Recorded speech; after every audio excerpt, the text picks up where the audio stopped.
I can hear that voice from anywhere, bro. What's up, dude? I follow your shit all the time, man. Motherfucker just gave me a ticket, son of... That motherfucker, where's he hiding that, motherfucker? I was like this prime example of the bullshit. On his first day, I gotta run talk about that I'm shit. Dan, bro. I message you on looking at your shit all the time. Dan? I didn't block you, did I? No, you're good. All right, brother. Take it easy, my brother. So, hey, you seen the corruption. See you, brother. He claimed that shots were fired at police, when the only shot that was fired that night was from his gun. the department has declined to comment on the pending litigation. Nancy Hardy, News Radio 105.9 WBBM. Breaking news out of Indiana this afternoon and a resounding rejection of pressure from the White House. Indiana's Republican senators voted down a new congressional map designed to give the GOP an advantage in next year's midterms. 21 senators from the Republican supermajority broke ranks with their colleagues and joined the chamber's 10 Democrats to vote against the map. The Republican senators who voted against are likely to face primary challengers backed by Republicans on the side of the president. Illinois lawmakers had been gearing up to respond to the new map if it had passed, but it appears they will no longer pursue their own redistricting efforts. Well, your favorite holiday bowl game could be served up with a side of politics this season as candidates start placing ads ahead of the March primary. One of the first candidates on cable TV is Kat Abu-Ghazaleh, the social media influencer who's one of 17 Democrats running in the 9th District congressional primary. ICE is operated with impunity. Her first ad goes heavy on her appearance protesting Operation Midway Blitz at the ICE facility in Broadview and notes that she's under federal indictment. Retired WBBM political editor Craig Dellamore says that far from being a negative, Abu-Ghazaleh is banking on voters in that mostly liberal district seeing the charges as an overreach by the Trump administration. To be charged in that is definitely a badge of honor. Other candidates in the race also protested in Broadview. Dellamore says they may air similar ads to appeal to supporters of retiring Congresswoman Jan Schakowsky, who's been a pillar of progressive politics for decades. You really are going to have to show people that you can fill those shoes and be ready to run in them from day one. Jeff Buckles, News Radio 105.9. WBBM. In Aurora, the city council has approved its budget for next year. City council members approved a roughly $688 million budget for next year. It includes about 140 positions being cut across city departments. The fire department is losing 18 firefighters, 3 battalion chiefs, and more. The loss is something 9th Ward Alderman Edward Bugg says council members saw coming with the investment of $35 million into a new headquarters building on top of other projects. I myself would rather put the money in manpower and equipment. But because of our decision last year, and more importantly, in May of this year, we are stressed. The police department also saw staffing cuts, losing about 35 positions. The mayor of Aurora says the cuts won't mean a reduction in services for residents. Valerie Vorbroker, News Radio 105.9 WBBM. 4:35 on Capitol Hill. Homeland Security Secretary Kristi Noem was in the hot seat today when she testified at a House committee hearing about potential threats to the U.S. next year. She was confronted by Chicago Congresswoman Delia Ramirez, who accused Noem of repeatedly lying to the American people. Secretary Noem, you, Gregory Bovino, and your ICBP and DHS deputized agents have waged an unaccountable, unlawful, unconstitutional war against communities across the nation. But Noem and her department is taking numerous steps to keep the nation safe. We're ending illegal immigration, returning sanity back to our immigration system, and we're defending against cyber attacks against our critical infrastructure. We have sent a strong message to criminal illegal aliens that we will find you, we will arrest you, and we will deport you. The hearing is one of several global events marking 25 years since the 9/11 attacks and 250 years since the signing of the Declaration of Independence. And just into WBBM, Kilmar Abreu Garcia. He's the man whose deportation earlier this year served as a rallying point for those who oppose the president's immigration enforcement actions. He has been freed from federal custody. His attorney says that Garcia plans to return to Maryland to be with his wife and child. A judge ordered that release today. We'll have much more in the story from CBS News at the top of the hour. Coming up in a minute, low gas prices, traffic, and weather together. It's 4:36. If you're looking for the perfect gift. SubX.News Live. I'm sorry about how we started. As you've seen, one of my viewers said you got a ticket. And let me show you this. Where is it at? We're in the curbside pickup of a McDonald's. Look at this. We're in a curbside pickup. It says curbside pickup from McDonald's and we get a ticket. That's what we got today. There we go. SubX.News, and my viewer was watching them give me a ticket. I'm like, man. That's how life goes in the big city, right? You know what? I want to keep going straight. I really love these lights. Look at these lights. They really do a really nice job here. Look at these beautiful lights here, man. See that? This is the expensive street here. This is like, I don't know what it is, Pradas and Burgundies, Burdines, and I don't know, what do they have here? Richard Mill. Look at that. Geneva Seal. Is this beautiful or what? I would love the whole city to look like this. Acris, man, these are like the super. You gotta have like $1 million just to park here, I think, man. Gucci's, and they got everything here. St. John's, La Colombia. This is really expensive here. Look at this. All right, let's listen to the news. We're going to do the 5 o'clock news. It's really important, though. Ford.com. During the Ford year-end event... Everybody heard that guy was the girlfriend of the guy. He shot her in the back. That's the big story in Chicago. Dirty cop shoots his own partner. That's the story today. A cop shot his own partner, and the police let him shoot him because they assigned them together. You're going to hear that story today. Dirty cop. Coming up. This is Terry Keshner. Baseball will once again be played behind bars in Joliet. That's on the way, but first let's get a check of the road, sponsored by... So let me say that one more time. The big story today is a dirty cop shot his partner, that they were boyfriend-girlfriend. And she complained about him, and the cops assigned him together with her, and then he shot her in the back. That one, I covered that shooting. I was down there on Halsted by 6. There was 3 or 4 shootings that night. Remember that? I run right onto the scene. Remember, I went through the alley? I was out there on that scene. No one could be out there. I was out there, and they were saying, oh, suspect, suspect, suspect in the beginning. They tried to cover it up. The cops, I got the whole story. I wrote it up. I have all the radio calls. They tried to say someone shot the cop. And there's a bunch of cops right there, right? I see the cops right there. I told you, they got more cops out here than in Inglewood or Austin. All right, that's just the news. And then they were saying somebody shot her, but they already knew that he shot her in the back. They tried to cover it up. Then they covered it up a second time. And now there's a lawsuit that says that she was his ex-girlfriend and he shot her in the back. And she said she didn't want to work with him, and they put her to work with him, and he shot her in the back. She's dead now. That's the story. It's coming up. Go ahead, north, southbound from north. Dirty cop shoots his own partner. He should get the death penalty for that. Death penalty he should be. They should make an example of that guy, right? That's my view. It wasn't an accidental shooting. Look, I've talked to a lot of people, cops and military. It's impossible to shoot your partner in the back. The training doesn't let you do that. It's impossible. The way you get trained in the military, in the police department, you cannot shoot your partner in the back unless you want to shoot him in the back. That's the training. I've talked to multiple people in the military and in the police department. There's no way you can shoot your partner in the back. It's impossible. It's impossible. Yet, that guy hasn't been charged, has he? But murder, right? There you go. Featuring the Joliet Slammers on April 30th, 2026. Inmates played baseball inside the prison for nearly 100 years, up until the prison closed in 2002. There's still a baseball diamond in the prison courtyard. The one-time only game is part of next year's 100th anniversary. Yeah, we're working on a lot of stuff.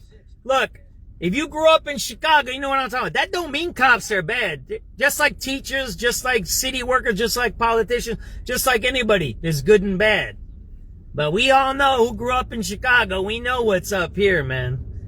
All right, this is some news, and then I'll go on live, all right? Levitt was asked, what now? The president is prepared to take action on health care, and he wants Republicans on the Hill to do the same. Given that current subsidies expire in just weeks, how fast can he act? You'll hear more from the president and from the White House on that. Secretary Leavitt blames Democrats. Democrats are now pretending they want a solution to this issue, but they created the problem. For years, Republicans have said repeal and replace the Affordable Care Act. Now they have just weeks. Linda Kenyon, CBS News, the White House. New analysis about the number of people arrested in the U.S. over the past 5 years, and it has concluded that arrests are down across the sector with CBS's Crime and Safety. Of the COVID-19 pandemic. So in 2019, about 10 million people were arrested, according to FBI data, and that number dropped to about 7.5 million people in 2024. Although men make up a majority of arrests, the share of female arrests has increased, with girls making up 31% of all juvenile arrests in 2024, and women making up about 27% of adult arrests that same year. NASA has lost contact with a spacecraft that has orbited Mars for more than a decade. The spacecraft, known as MAVEN, abruptly stopped communicating on December 6th. NASA says it was working fine before it traveled behind the red planet, but when it reappeared, there was only silence.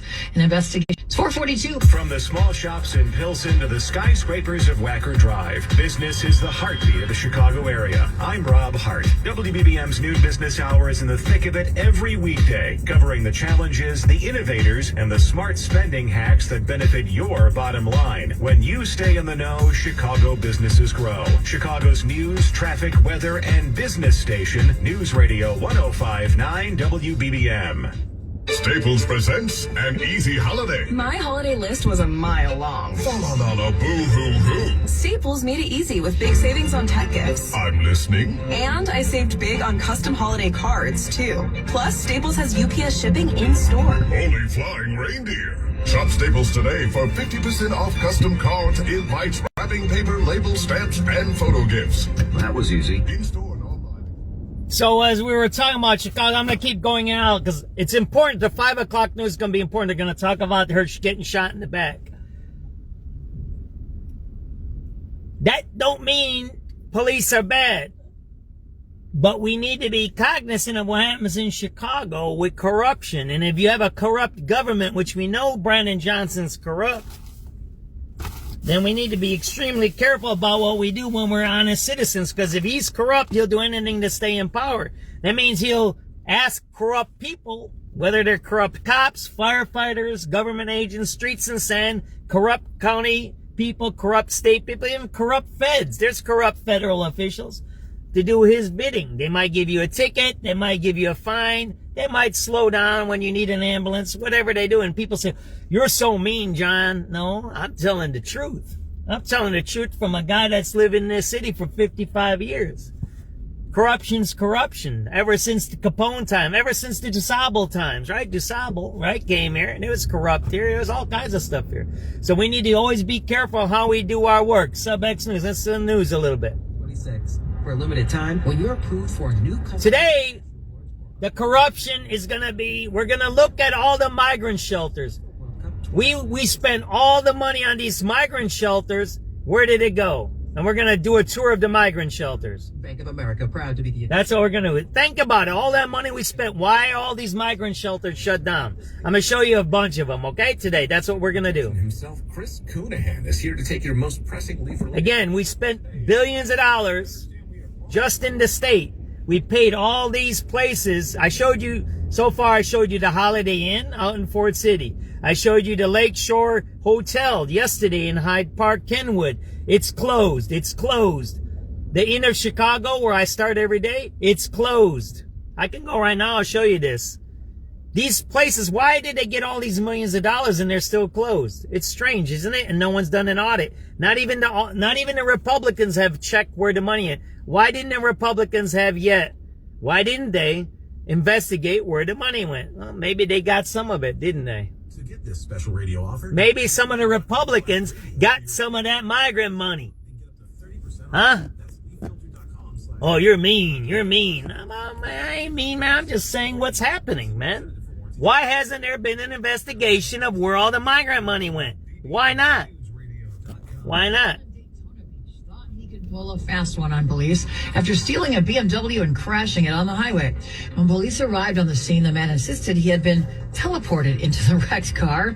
It's a good thing whoever beamed him in there made sure the seatbelt was attached too. Police say it saved his life. The convertible was totaled, and the owner later admitted that he left the keys in the cup holder. And a DoorDash driver in Indiana has been fired after she was accused of spraying pepper spray on a customer's Arby's bag, and it was caught on a doorbell camera. The woman who ate the food got sick, and that's when she and her partner checked the video. The driver can be seen dropping off the sandwiches and then spraying the entire bag. The couple says they don't know the driver, and of course they didn't give her a tip. Why she did it, we do not know. 4:46, time to find your next Porsche at PorscheLincolnwood.com. Turning to sports now, here's Adam Szynski. The Bears tried to avoid an upset when they host the 3-win Browns on Sunday. It'll be pretty cold at Soldier Field for that game. Defensive tackle Grady Jarrett says the cold is what it is. So what we supposed to do? I don't got a magic answer for you. We go out here and practice, and we're going to be ready for Sunday. We know it's going to be cold. We got to go out there and play the game. Meanwhile, the Bears injury report for today. Wide receiver Roma Dunze was limited with a stress fracture in his foot. That's the injury that kept him out of the game against the Packers last weekend. Defensive back Tyreek Stevenson was limited. Nickel corner Kyler Gordon missed practice with a groin injury. Cubs are reportedly signing left-handed reliever Hobie Milner to a 1-year deal. Milner was with the Rangers last season. He had a 3.84 ERA in just over 70 innings, along with 58 strikeouts and 21 walks. Thursday Night Football tonight, it's the 7-6 Buccaneers at home against the 4-9 Falcons. Kickoff is at 7:15. You can hear Westwood One's coverage of the game on 670 The Score. With sports at 16:46, I'm 670 The Score's Adam Szynski on News Radio 105.9 WBBM. Adam, thank you. 4:48, time to check in on the roads. Lisa Costi. I-80 westbound still jammed, Lisa, from US 30 to Chicago Street. We've got a multi-vehicle crash there in the left lane on the eastbound side of I-80, heavy from Center Street to past Richards, and then I-355 to I-57. Some better news on the Reagan. Eastbound still solid from Highland to before the northbound Tri-State ramp, but that cleanup of an earlier crash happening, it's all been moved to the left shoulder. Southbound Cicero still jammed from 16 to the Stevenson, but that overturned semi and fuel leakage. Only one lane's dead. The Edens, you're bumper to bumper from the Spur Valley Cook. The Kennedy, it's heavy from Cumberland all the way up to Ogden, so you're kind of creeping along there too. It's an hour 13 from O'Hare to the Jane Byrne interchange, 33 from the junction, outbound 33 to Montrose, 53 to O'Hare. Express lanes are 4 minutes slower on the outbound side. Stay in the locals if you can. The Eisenhower inbound, it's an hour. Jane Addams to the Jane Byrne, 45 from Manheim. Outbound, you're heavy from the Byrne interchange to 25th and Woodfield to I-90. It's 52 to Manheim, and then an hour 12 to the Jane Addams. Stevenson, you're looking at about an hour in either direction from between I-355 and DeSoto Lakeshore Drive. The Dan Ryan inbound, 20 minutes for you, 40 on the outbound side. Next traffic at 4:58 on News Radio 105.9 WBBM. WBBM AccuWeather with a cloudy sky tonight. We'll have some snow flurries around, maybe some steadier snow south and west of the city that can accumulate a coating to an inch. Tonight's all around 20 degrees. Mostly cloudy for tomorrow with some flurries, a high near 30. And then it turns frigid tomorrow night with lows into the single digits. 26 degrees. That's like premeditated conspiracy murder. I don't even know what to call that, my brothers and sisters. What do you call it when the lady says, don't assign me with him, and they assign him with him, and then he murders her, and then they try to cover it up? I'm telling you, I got a story on it. I got all the radio calls. I was down there. They said, they're looking for people.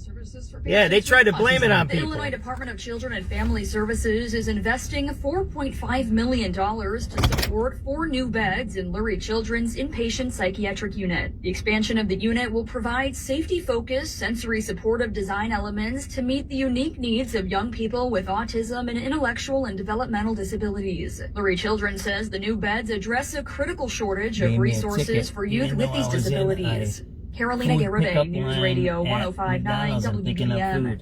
New survey finds that most hourly workers are struggling. More than 80% of those polled by the workforce payment platform Branch said they worry they won't be able to pay their bills on time. 6 in 10 have skipped meals to cover their bills. Financial instability is now intersecting with unpredictable schedules, volatile income, and just creating compounding stress for this demographic. Branch CEO Atif Siddiqui. Some of this is just impact of still rising prices, housing costs, inflation. 77% of hourly workers have less than $500 in emergency savings. Michael Wallace, CBS News. A French charity raffling off a painting by the 20th century master Picasso. The raffle tickets are being sold for €100 each, about $120. The prize, Picasso's 1941 portrait Tête de Femme, head of a woman, valued at $1.2 million. It was painted in 1941, probably grandson Olivier Picasso says, in the same studio where he painted his anti-war masterpiece, Guernica. Proceeds will go to Alzheimer's research. The drawing takes place next April. Vicky Barker, CBS News, London. Venezuelan opposition leader and Nobel Peace Prize laureate Maria Corina Machado made a public appearance in Oslo, Norway early today, marking the first time in 11 months she's appeared in public. Machado waved from the balcony of a hotel and then came outside to greet her supporters. Speaking with the BBC, she said despite the risks, she plans to return to Venezuela. Of course, I'm going back to Venezuela. The Venezuelan government would have disappeared me if they found me when I was in Venezuela. And I know exactly the risks I'm taking. And what I've said to the Venezuelan people from the beginning is I'm going to be in the place where I am more useful for our cause. Machado couldn't make it to Oslo in time for the actual award ceremony, so her daughter accepted the prize on her behalf. Bloomberg Business coming up at 4:52. For many of us, it's happening. Your hair is thinning. This is the inner Chicago. We're going to do a tour of all the migrant shelters. There used to be tons and tons of migrants over here. Right there. Tons of them. They're gone. That place got millions and millions and millions of dollars. Why isn't the money? Why don't we see the money, right? Why don't we see the money of this place? The inner Chicago over here in Schroederville. We're going to do a little tour today of all the migrant shelters. All that money we spent, the billions of dollars, we spent billions. It disappeared like nothing. There you go, inner Chicago, abandoned and empty. What happened to all those millions? Right? Think about it. We spent all that money. You would think the businesses would be going, right? They're not. All right, let's stop. Let's go. Today's going to be a migrant thing, right? Here, or check them out at advancedhair.com. Double record close on Wall Street. The Dow jumped in right Chicago. after the opening bell, with investors spent encouraged millions of dollars by the here. Fed's decision to cut a Don't key see interest it, do rate you? 0.25%. The S&P got a boost later in the day, sending the broadest of the indices to a new 4:50 line. p.m. Dow was up December 11, 646 2025. points, a gain of 1 1/3%. Didn't take quite that much for the S&P to hit the benchmark, up less than 0.25%.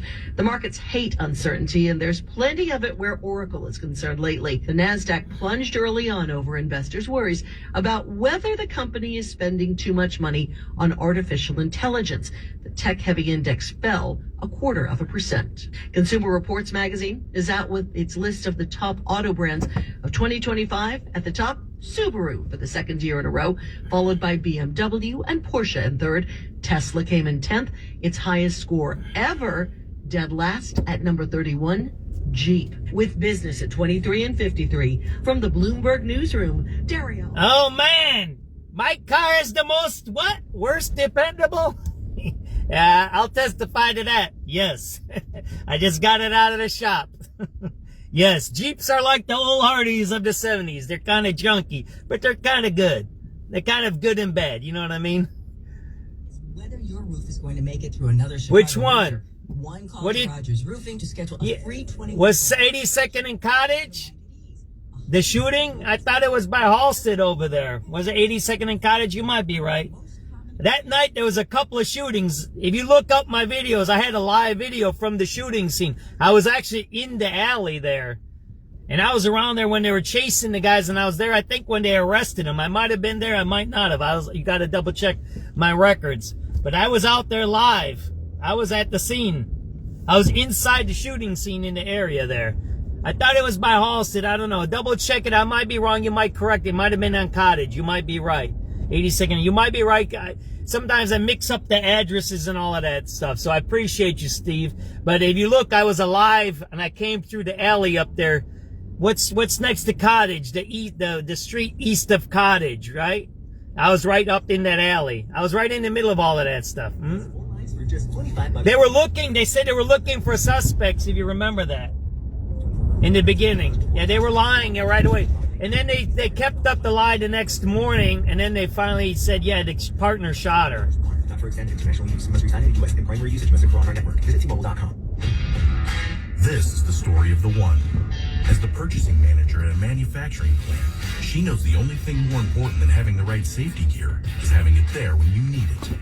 That's why she partners with... Thanks, Steve. I appreciate you. Yeah, that's... I don't even know what to say about it. It's what somebody just say. Everybody involved should be investigated. Why did you assign the guy with her when she made complaints? I mean, that's some corruption there, man. That's like a death warrant. They kind of like killed her, basically. You know, there was a drug bust here or something happened here yesterday on Grand. Or somebody was stabbed here and robbed. Yesterday, I think, last night. Grand Avenue, look it up. There's a lot of stuff they're coming. Look. So I realized this. Somehow the federal government has access to everything. I don't know if they have access to the records or the live feeds or whatever it is. But that's why they filed that thing, Trump against CTA, said you need to give us the security details. Because they know what's happening in the CTA. It's bad. Last night there was at least 5 or 6 things within an hour that happened on the CTA. Robberies and attacks. And there was a rape on the CTA this morning too. So there's a lot of bad things happening in our city. There was a rape that happened at my wife's work at Northwestern. And they covered that one up too. And I knew that guy. I watched him. I said, you need to get rid of that guy. And they said, oh, he's just homeless. And he raped somebody. These homeless guys... Look, if you're homeless, you're homeless. I get it. I get that stuff. But there's criminals among the homeless, and it's dangerous. Left lane, eastbound heavy center. We're going to listen to the 5 o'clock news. It's really important. That case about that cop getting shot in the back. Here, I'm going to be honest. I said that Snelling should be fired. He should have been fired when? When they had that mass shooting downtown in the Loop. Because you know why? Justin over at the crime trial said he was there and he watched the cops let the crimes happen. They allowed the rioting to happen. There was riot. Everybody knows when those 9 kids got shot in the Loop, there was riots down there before the shooting. And Justin said, I watched them and they didn't do anything. So Snelling should have been fired for that. If Snelling doesn't get fired for this one, where the cop got shot by her own partner, then we know it's corruption. We know it's corruption. Jane Byrne. 45 for Mannheim, outbound 52 just to get to Mannheim, and then an hour 12 to the Jane Addams. Stevenson, it's an hour. Oh, you were? You remember? I came up that alley. Remember that? I'm like, I was here. And then I parked in the parking lot by the... You're right. It is 80. It's by the old rib joint, right? Now it's the donut place. It used to be ribs. Listen to the news. It's a really important day for news today. This is an important case. It shows corruption it shows corruption. DEI corruption. DEI. Half hour on News Radio WBBM. Indiana Republicans vote down a new congressional map that would have given the GOP an advantage in next year's midterms. A new lawsuit filed against the Chicago Police Department by the family of Officer Crystal Rivera alleges her death in the line of duty was preventable. Plus, the White House says President Trump is prepared to take action after the latest bills to tackle the Affordable Care Act subsidies failed twice in the Senate. The latest on that coming up from CBS News and Business. I'm Tom Busby at Bloomberg. The Dow today soaring to a fresh record high, up 646 points. The S&P up 14, also at a record high. The Nasdaq, though, down 60. Cloudy skies, 26 degrees now. It is 5 o'clock. This is CBS News on the Hour, sponsored by O'Reilly Auto Parts. I'm Cammie McCormick. The Senate failed today to pass a Republican or a Democratic plan to address expiring health care subsidies. The motion is not agreed to. More than 24 million Americans have health insurance through the Affordable Care Act. Julie Robner of KFF Health News. The average cost is going to more than double. It's going to go up 114%. People who are either older or higher up the income scale who are now getting help may lose that help. And for some of those people we're seeing premiums that will double, triple, even quadruple. It is the latest financial worry for Americans. Michael Wallace reports a new survey finds most hourly workers are struggling. More than 80% of those polled by the workforce payment platform Branch said they worry they won't be able to pay their bills on time. 6 in 10 have skipped meals to cover their bills. Financial instability is now intersecting with unpredictable schedules, volatile income, and just creating compounding stress for this demographic. Branch CEO Atif Siddiqui. Some of this is just impact of still rising prices, housing costs, inflation. 77% of hourly workers have less than $500 in emergency savings. Michael Wallace, CBS News. Washington State's governor is warning of potentially catastrophic flooding as rivers rise following days of torrential rain. CBS's Carter Evans is in Monroe, where a trailer park was all but submerged overnight. I met one family who just moved here 4 months ago because they needed cheaper rent because the mother in the family was just diagnosed with cancer and they needed to pay for her treatment. And now they've lost everything. I talked with their 7-year-old daughter, Jocelyn. She says the only thing she owns now are the pink pajamas she's wearing. The grand jury has declined again to re-indict New York Attorney General Letitia James in a mortgage fraud case. Legal analyst Laurie Levinson. This is fairly unprecedented for the administration to keep going back to the grand jury. 2 grand juries so far have said that there is not the evidence to support those charges. Linda Kenyon has the latest on that oil tanker the U.S. seized off the coast of Venezuela. White House Press Secretary Caroline Leavitt explains what happens now that the tanker is in U.S. hands. The vessel will go to a U.S. port, and the United States does intend to seize the oil. However, there is a legal process. The tanker is believed to be carrying oil from Venezuela and Iran in violation of U.S. sanctions. Gilmar Abrego Garcia has been freed from detention on a judge's order. He was detained again after returning from El Salvador, where he was mistakenly deported. On Wall Street today, stocks finished higher. This is CBS News. Think O'Reilly on awards. Yeah, we need to always be careful, right? I appreciate everybody watching. Everybody now gets it. Everybody understands what I do. I've been doing live feeding for many, many years. I've done it mostly because of my broken Jeep. I go off-roading in case something happens. But I used to live feed my kids' games when they were in high school. I don't know. It's just one of the things I do. But everybody gets why I live feed this. This is what's happening. It's the history. And people watch my back. There's a lot of viewers, I'm not going to say your names, that call me and tell me what they see. They watch my back and they help me. They send me information to protect me, right? They say, this is this guy, this is that guy, right? And they protect me. So I really appreciate that. You guys don't even understand. I've said this multiple times. I want to say it today on this broadcast. You guys protect me by watching me. Even if something really bad happens to me, you will be my witnesses. Like Steve just said, he's seen that video when I was live when the cop got shot, right? We were on the scene. We go to these scenes and we see certain things, see things, right? So let's listen to news. It's really important. This cop got shot in the back by her boyfriend. Colleagues, the remap was a response to what he called gerrymandering efforts by Democrats in Illinois and other states. They take full advantage of the Democratic majority in Chicago. We're getting diluted by the Democrats and what they're doing in these other states. But other Republicans who've been on the receiving end of threats from supporters of the president say the new maps would divide communities and might not survive a legal challenge. Greg Good represents Terre Haute. The consensus of Hoosiers in District 38 is to vote again. Looks like they cleaned this place up. This is why they want to kill me, because their drug spot's gone. See that? The drug spot's cleaned up here. They blame me for this, but whatever. The family of a Chicago cop who was killed during a foot chase in Chatham last June has now filed a wrongful death lawsuit against the Chicago Police Department and the officer who shot and killed her. Yolanda Rivero is the mother of Officer Crystal Rivera. She says her daughter's partner, Officer Carlos Baker, was struggling to accept her decision to end their romantic relationship when he shot her. Attorney Antonio Romanucci says Baker has a lengthy disciplinary record since being hired by the CPD in December of 2021. Baker had committed 11 misconduct complaints in less than 3 years on the force, a record worse than 95% of CPD officers. The Chicago Police Department has described the shooting as a tragic accident. A woman has been arrested in Washington state in a cold case from 5 years ago, where the remains of a newborn were found in Illinois in the northern suburbs.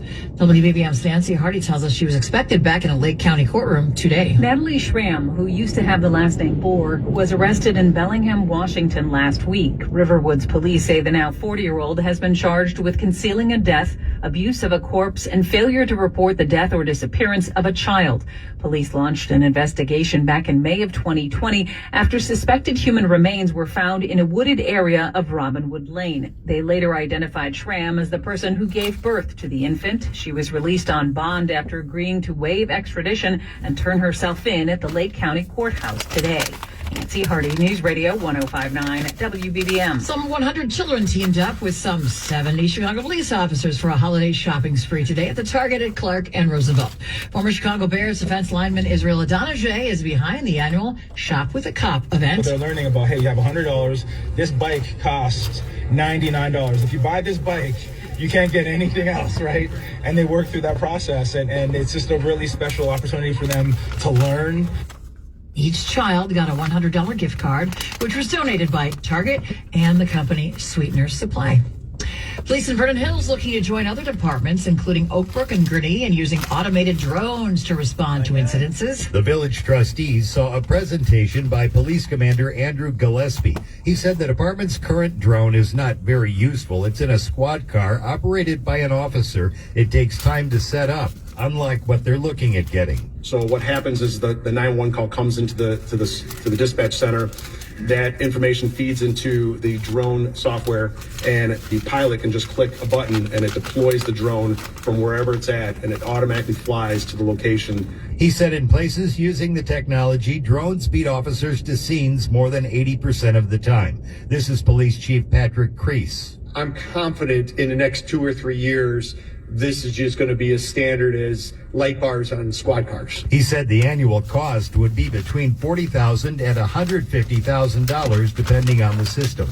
Mike Krauser, News Radio 105.9 WBBM. It is 5:08 now. Time for traffic. Traffic and weather together on the 8s. Watching the roads tonight, Lisa Costi. Big delays in Joliet. I-80 westbound still heavy from US 30 to Chicago Street, but that earlier crash is clear, so we're hoping that'll be getting better for you. Eastbound slow from Chicago Street to past Richards and then past I-355 to I-57. Southbound Cicero still all jammed up from 16th to the Stevenson, that overturned semi from earlier. Only one lane is open. Take Pulaski instead if you got to be in that area.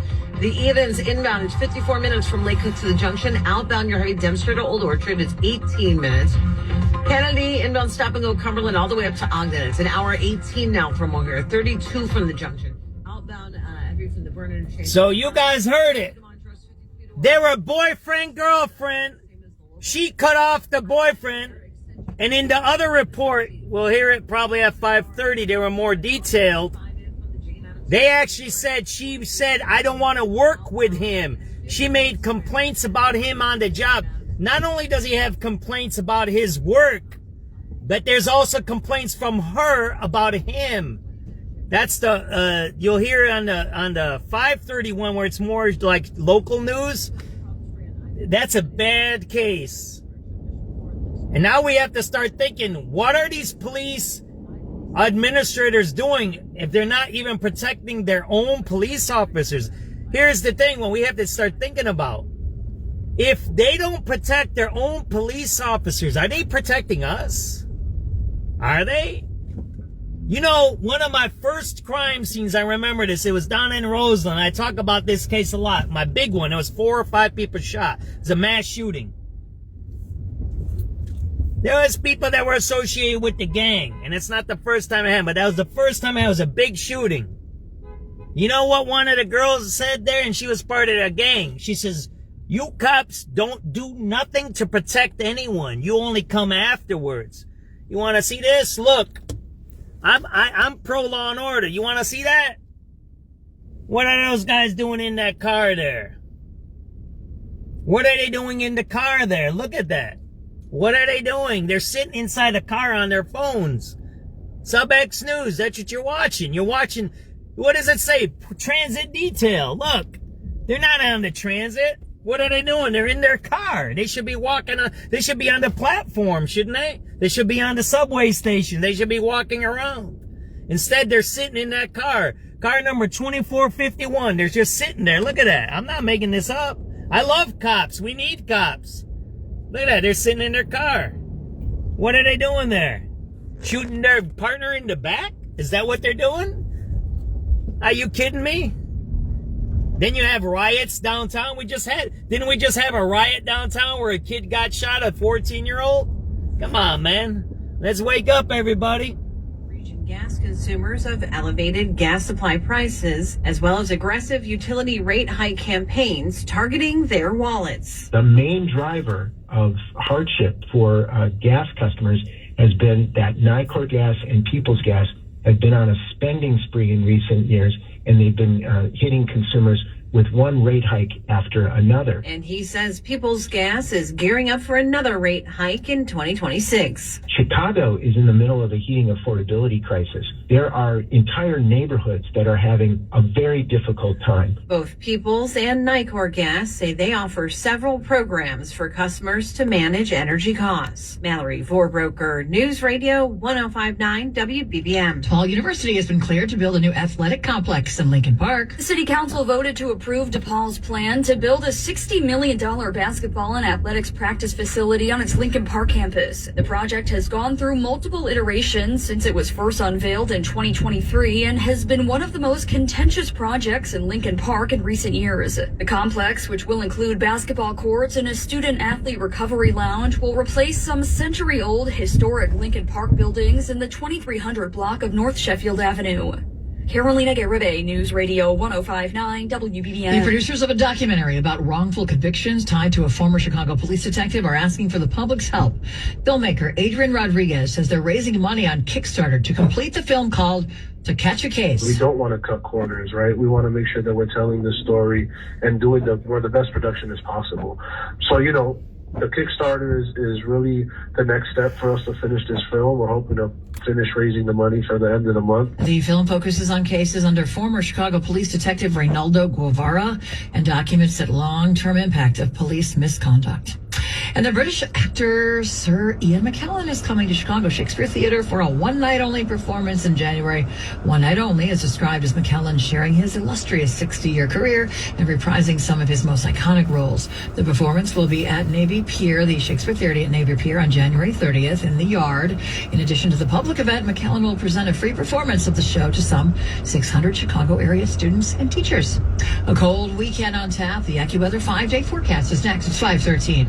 Chicago isn't just a city, it's a stage. From the latest theater premieres and music festivals to food that defines our neighborhoods and art that inspires the world, our newsroom brings you the stories that make Chicago one of a kind. Listen every day. News Radio 105.9 WBBM. I'm in Jameson's original. Yeah, that Affordability Act. We got tricked into that stuff. Look, I like some of President Obama stuff, some I don't. Same thing with Trump. I like some of Trump's stuff, some stuff I don't. But they did all of these. What's the first thing they're saying? They're cutting out the subsidies. Well, what subsidies? It's welfare. So they put into the law that there were subsidies. Well, when we run out of money and the economy is bad, what are you going to do? You're going to cut the subsidies, right? That's where we're at now. They should never have had that. They should never have had any subsidies for healthcare. They should have made healthcare for all. They should have did what Bernie Sanders said.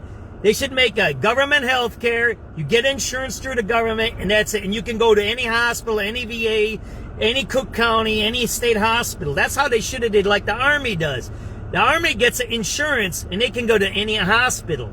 That's how they should have did it. Bernie Sanders was right. They should have just had universal health care. None of this flim-flam weird stuff.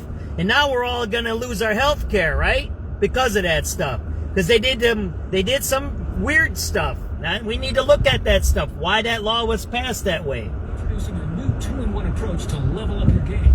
Think about it. What's the first thing they say now on the news? The subsidies are getting cut out. It isn't that they're cutting insurance. They're cutting the subsidies. Well, why did we have subsidies in there in the first place? Man, they're cutting all the dope spots out here, man. There ain't nobody out here either. Ain't nobody out here. A licensed medical provider provider will determine if treatment's right for you. If prescribed, it ships free and discreetly to your door. Find affordable treatment options at up to 95% less than brand names at hims.com/radio. That's hims.com. I want to make sure I get to that 5:30 news, right? Because that's going to have more details about that lawsuit. 5:15, the AccuWeather 5-day forecast sponsored by Four Seasons Heating, Air Conditioning, Plumbing, and Electric. And I guess the phrase of the weekend is brr, Brian Thompson. Yeah, bitter cold coming our way, at least as we head into the weekend. We're talking about high temperatures in the single digits, and especially Saturday, there's going to be a very gusty wind blowing. It's going to keep real feel temps well below zero at times. Even Sunday, the wind might not be quite as strong, but it's still going to feel very cold. Now, we have a lot of clouds across the area right now, a couple of flurries around. The snow is largely staying well off to our south and west, and it looks like it's going to stay that way. The snow angled more to the south and east, heading towards southern Indiana. So it looks like it's mostly going to miss us here. We'll have a couple of flurries around a low near 20 tonight. Mostly cloudy, still a couple of flurries around tomorrow, high near 30. 5:17 p.m., December 11th, 2025. This is the Standard Club. There were thousands and thousands and thousands and thousands and thousands of migrants that went through here. Millions and millions and millions and millions of dollars were spent here. Millions. Millions. Look, it's closed. We just showed you the Inner Chicago, didn't we? Now we're at the Standard Club. The Inner Chicago and Standard Club were both owned by the same guy. He's a convicted tax evader. He's convicted by the federal government. He should never have a government contract that I know of, but maybe not. Well, I got to look up the law. So the guy that owned this owns the other one, but he got all the millions and now it's shut down. Again, we're doing a tour of all the migrant shelters today. How come they're all shut down? We spent all of that millions on them. Look at that. It's millions. Millions and millions and millions. And it's shut down. Look at that. There you go. It's shut down. See that there? It's shut down. How come all these places are shut down and we spent all that money? Yep. Why haven't the Republicans investigated that, right? That's interesting, isn't it? Associated Press Player of the Year after leading unbeaten and top-ranked Hoosiers to their first Big Ten championship since 1967. Standard Club of Chicago, former migrant shelter, millions and millions of dollars spent here, yet it's shut down. 5:18 p.m. Traffic sponsored by Consumers Credit December Union 11, to the roads in 2025. Slowdowns in Northwest Indiana. Westbound, you're heavy from I-65 to Kennedy Avenue. Eastbound, heavy spots from Torrance to Burr. Southbound Cicero still jammed up there from the 16th to the Stevenson, but that overturned semi from earlier. Only one lane open. Take Pulaski instead if you got to be out that way. The Edens, 55 minutes now inbound from Lake Cook to the junction. So hang in there. Outbound, much better. Just heavy from Dempster to Old Orchard. It's about an 18-minute trip for you. The Kennedy, it's an hour 5. You're stop and go from Cumberland all the way to Ogden. In 32 minutes from the junction, outbound heavy, the Jane Byrne interchange up to Harlem. It's 30 minutes to Montrose, 52 O'Hare. The Eisenhower is an hour and 22 inbound, 48 from Manheim. It's 50 on the outbound side just to Manheim, and then an hour 8 to the Jane Addams Stevenson. It's an hour in from I-355 to DeSable Lakeshore Drive, an hour 3 going out. Dan Ryan inbound, so Stevenson. So think about that, what we just seen. A place that got millions of dollars, millions. We're not talking about hundreds of thousands. We're talking about millions. They were making $100,000 to $200,000 a month in rent. That means in 1 year, that's $1 million just in rent. What other money they were getting? What other money they were getting? We don't know. We don't know. Yet, it's closed. Here's the second part of what I am doing this. I'm collecting all of this now, and I'm going to put it together for a big story. If they were open for the migrants and they let the migrants stay there, why didn't we keep it open for the Americans? Why are there Americans sleeping on sidewalks? Why do Americans have to sleep on sidewalks? Why don't we keep those shelters open? So that's why I keep asking, why aren't the Republicans investigating this? Because they're involved in it. That's why. The Republicans and Democrats are both involved. They both made money. They both ripped us off. That's why they're not investigating this, because it doesn't make sense. If we could be open for the migrants and we had all that money to pay, look, somebody paid for that hotel. Somewhere that money came from somebody. Somebody paid for the food. Somebody paid for all of that stuff that the migrants wrote. We got videos of it. Here, they try to tell you it didn't happen. That's what these Republicans, if you look at the MAGAs, the really weird MAGAs, they'll say, oh, that didn't happen. Oh, that was last year. That don't mean anything. Wait, what do you mean? There was millions of dollars spent here. What happened to it? And why are we investigating it? Where did the money go? And no one's doing that. And now we're going to do that. Now we're going to work on that story, right? Because there's a lot of these migrant shelters. This is why I'm saying this. If we spend all that money on these places, two things. And they were used as shelters. Why don't we use them as shelters for Americans? First of all, because we don't have that many homeless. That's why. We don't have that many homeless in Chicago. We don't. We don't. It's a lie. That's why. I showed you last night there's no tents on the south side. Strange, isn't it? In the black areas, there's no tents. It's a fake thing. It's set up that way. It's a fake thing to set up for money. So here's the second part of that, right? If we spent all that money on that building, why isn't it being used? Whether it's a shelter or not, I don't care then. We can do a second argument. But if we spent millions of dollars on a business, which hotels and buildings are businesses, then why is it closed today? What did the guy do with all our money? Where did that... See, there has to be an investigation of where the actual money went. So it went from us, the taxpayer. The government's got the money. Someone made a decision to pay these hotels. I just showed you two already. Standard Club and Inner Chicago. They're both owned by the same guy. We wrote about that stuff. And then they got millions of dollars. Okay, that's cool. That's America. We're capitalism. We should do that. We should make millions. But where's the money now, right? Where is that money? That's the bigger question, right? Whose bank account did all that money go into, right? And that's what we got to start asking those questions, right? Follow the money. All right, so here we're going to see if there's anybody sleeping over here, right? I think they cleaned it up here, right? Now, there's some cardboard there. You see that? So you see, there's people living here on cardboard. This is a closed Robert Morris University. Why aren't we taking over the university and letting the homeless sleep in there? There's a cardboard there. You see that there? Someone's sleeping out here at night. Someone's sleeping here. See that?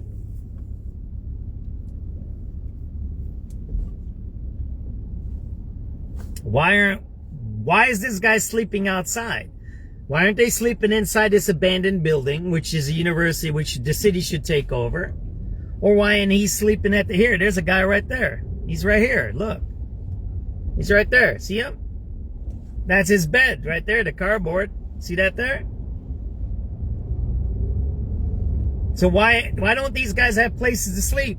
Look, at the worst case scenario, you see this library? That's Harold Washington Library. You know how much... They have a lot of room in there, right? Why don't they let them sleep in the library in the basement or something where it's warm? Because they have to have... Look at all of this space here. They can sleep in here. We pay for the heat and the bills and the water in there. Make a room for them, right? Where are we at? That's the Standard Club. It's right there. I just showed you the place that got millions of dollars. Millions of dollars are in that place. But yet there's a guy sleeping on cardboard over there. Don't ever tell me that a guy thinks it's cool to sleep on cardboard and he'd rather sleep on cardboard. That's a lie. I get it. People don't like the shelters. I understand that. I understand the shelter system. I get that. But there's no one. If you said you want to sleep inside where it's warm and you can be on your own and we'll watch you, make sure you don't get messed with, versus sleeping on a cardboard on the outside when it's 0 degrees, I think the person will say, yeah, I'll sleep inside. See, these are all false narratives put out by liberals, right? Liberals say, oh, they want to be homeless. Oh, they're addicted. Oh, they're mentally ill. I don't think people choose to live in a cardboard on a sidewalk. That's not homelessness there. That's not a homeless person. Here, why am I talking this way? I've been homeless. I've been on drugs. I've been drinking. I've been in trouble. I've done all of that stuff. Years and years ago, I've done that stuff. Years and years ago, I got out of my stuff. I did whatever I needed to do. I cleaned up my act, and then I did stuff, right? I raised a family. I got some jobs. I did all of these things. So I understand what it is to be homeless. I understand the whole issues there, right? But no one says, well, I think I want to sleep on a sidewalk on a cardboard. No one says that. There is no person who says that. It's impossible to even say things like that. When people respond to me like that on my Facebook or my Twitter or anywhere else, now I'm getting death threats on my website. It's ridiculous. It's ridiculous. There. Look at that. Look at that.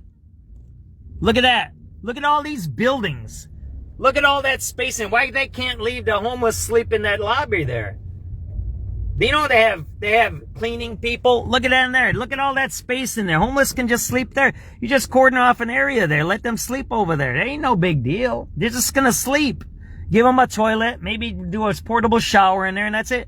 Oh, that's messy. No, you clean it up. You wake them up at maybe 5, 6 in the morning, and they get up, take a shower, and they go. So imagine this. They get a warm place to sleep. And I said this, get an NGO that gives them food. Get a plate of food in the morning. Look at this whole place. Look. How many homeless people can sleep in here at night? How many homeless people can sleep in here at night? Look at that. A whole bunch. You can, look, that whole service counter is shut down. There's no one there at that service counter. You can put little barricades there at night. I mean, I'm not talking about sleep there all day. I'm saying at night, temporary shelter. Who wants to sleep out of the cold? Look, there's a gate there. There's a gate right there. Don't you see it? Why aren't we doing that? If the mayor says, look, if he says he's progressive, why aren't we using that building? He talks about the billionaires and the millionaires not doing their fair share. Like, no, the government's not doing their fair share. Why? Look at all that space. How many homeless people can stay in there on this? Don't you think they would rather stay in there than sleep on a sidewalk in a cardboard? Come on, man. Come on. Don't be lying like that. That's a lie, right? We're going to listen to the 5:30 news now, okay? Because they're going to give a little more detail on that case where the officer got arrested, so got shot in the back. We're pretty busy this afternoon. There's no doubt about it. And we'll start with the Edens. You are jammed from the spur ramp to Willow. We got a crash in a lane that was already pretty crowded there. Now we're talking about an hour in from Lake Cook to the junction. Outbound, it's 22 minutes. You're heavy from Toohey to Old Orchard. 'Tis the season, right? The Kennedy inbound, it's an hour 5 from O'Hare, 32 from the junction. Outbound, you are heavy from the Jane Byrne interchange to Irving Park. We've got a crash in the right center lane. Tipster landed. Way to be on it and letting us know in the WBBM Mercedes-Benz of Hoffman Estates traffic tip line at 855 780 Road, 32 to Montrose, now 50 to O'Hare. The Eisenhower, it's an hour 22 in from the Jane Addams to the Jane Byrne, 48 from Manheim. Outbound, you're heavy from the Byrne interchange all the way to 25th, 50 minutes for you to Manheim, an hour and 8 to the Jane Addams. The Stevenson, it's an hour in from I-355 to DeSable Lakeshore Drive. Outbound, it's an hour 3. I-55 in Will County, you're slow between Route 53 and I-355 in both directions. The Dam Ryan, it's 20 minutes in for you, 38 out. You're pretty heavy from the Jane Byrne to 18th and then purging all the way to the split. I-57 inbound, you're heavy from 127th to before 111th. We've got a crash in a lane there. 20 minutes in for you, 18 on the outbound side. DeSable Lakeshore Drive northbound, you're heavy Roosevelt to Chicago, southbound North Avenue to Chicago. From the Metro Traffic Center, your next traffic at 5:38 on News Radio 105.9 WBBM. Cloudy tonight with some snow flurries at times. Steady or snow south and west, maybe an inch, a low near 20. Right now, 25 degrees at 5:29. I'm going to make sure we get the local news because they gave a little more details usually at the half-hour one. All these buildings, look at that. That building. It's got all that space. That's all that space is empty. Think about it. The city, the state, the county, and the feds paid private companies, landlords, to put migrants in their buildings. Yet they won't do that for American homeless. Why not? That's the big question. What was the migrant thing really about? I don't think we're ever going to get that solved because there is no investigations. No one's investigated. And the Republicans are in charge of everything and they haven't done that investigation.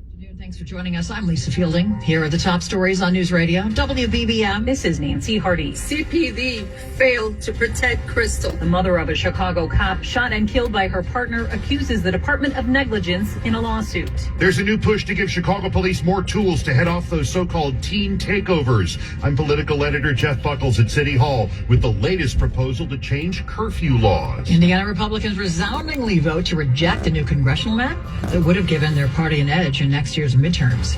And lawmakers on Capitol Hill failed twice to pass legislation that would extend the Affordable Care Act subsidies expiring at the end of the year. In business, some fresh record highs on Wall Street today after that Fed rate cut. The Dow soaring 646 points higher. The S&P up 14. The Nasdaq, though, down 60. I'm Tom Busby at Bloomberg.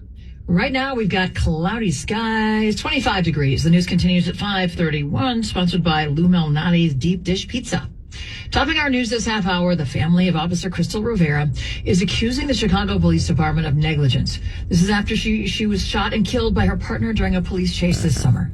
WBBM's Nancy Hardy has new details about the civil lawsuit that was filed today. Where is justice for Crystal? Yolanda Rivera says that and accountability from the Chicago Police Department are the goals of her lawsuit. Attorney Antonio Romanucci says Rivera and her police partner dated for 2 years, and she broke off the relationship after learning he was living with another woman. She told her supervisors that Carlos Baker was reckless.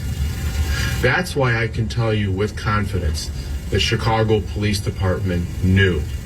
They knew at all times. The wrongful death lawsuit claims the department ignored Rivera's request to get a new partner despite nearly a dozen misconduct complaints against Baker. CPD would not comment on the pending litigation, but has said in the past Rivera's shooting as the officers chased a gunman into an apartment was a tragic accident. Nancy Hardy, News Radio 105.9 WBBM. Now to City Hall, where Chicago aldermen are getting a look at the latest attempt to rewrite the city's curfew ordinance to help police shut down so-called teen takeovers before they start.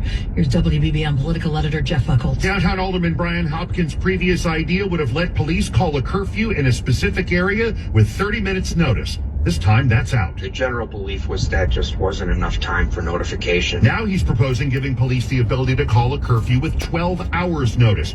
And a companion proposal would require social media platforms to take down messages promoting those events. Hopkins says last month's shootings in the Loop after the city's official tree lighting ceremony appear to have convinced more of his colleagues to support the plan. The curfew, had it been available on that evening, could potentially have prevented that fatal incident. Alderman approved the earlier curfew proposal, but Mayor Johnson vetoed it.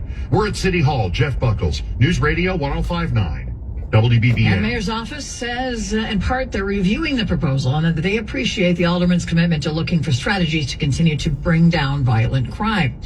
Now in Indiana, a major rejection of pressure from... So 2 things we just heard locally, right? Forget that GOP crap. That's crap. Who wants to listen to that remapping con game, right? That's a con game. Who wants to listen to that stuff? But think about what we just heard on the radio.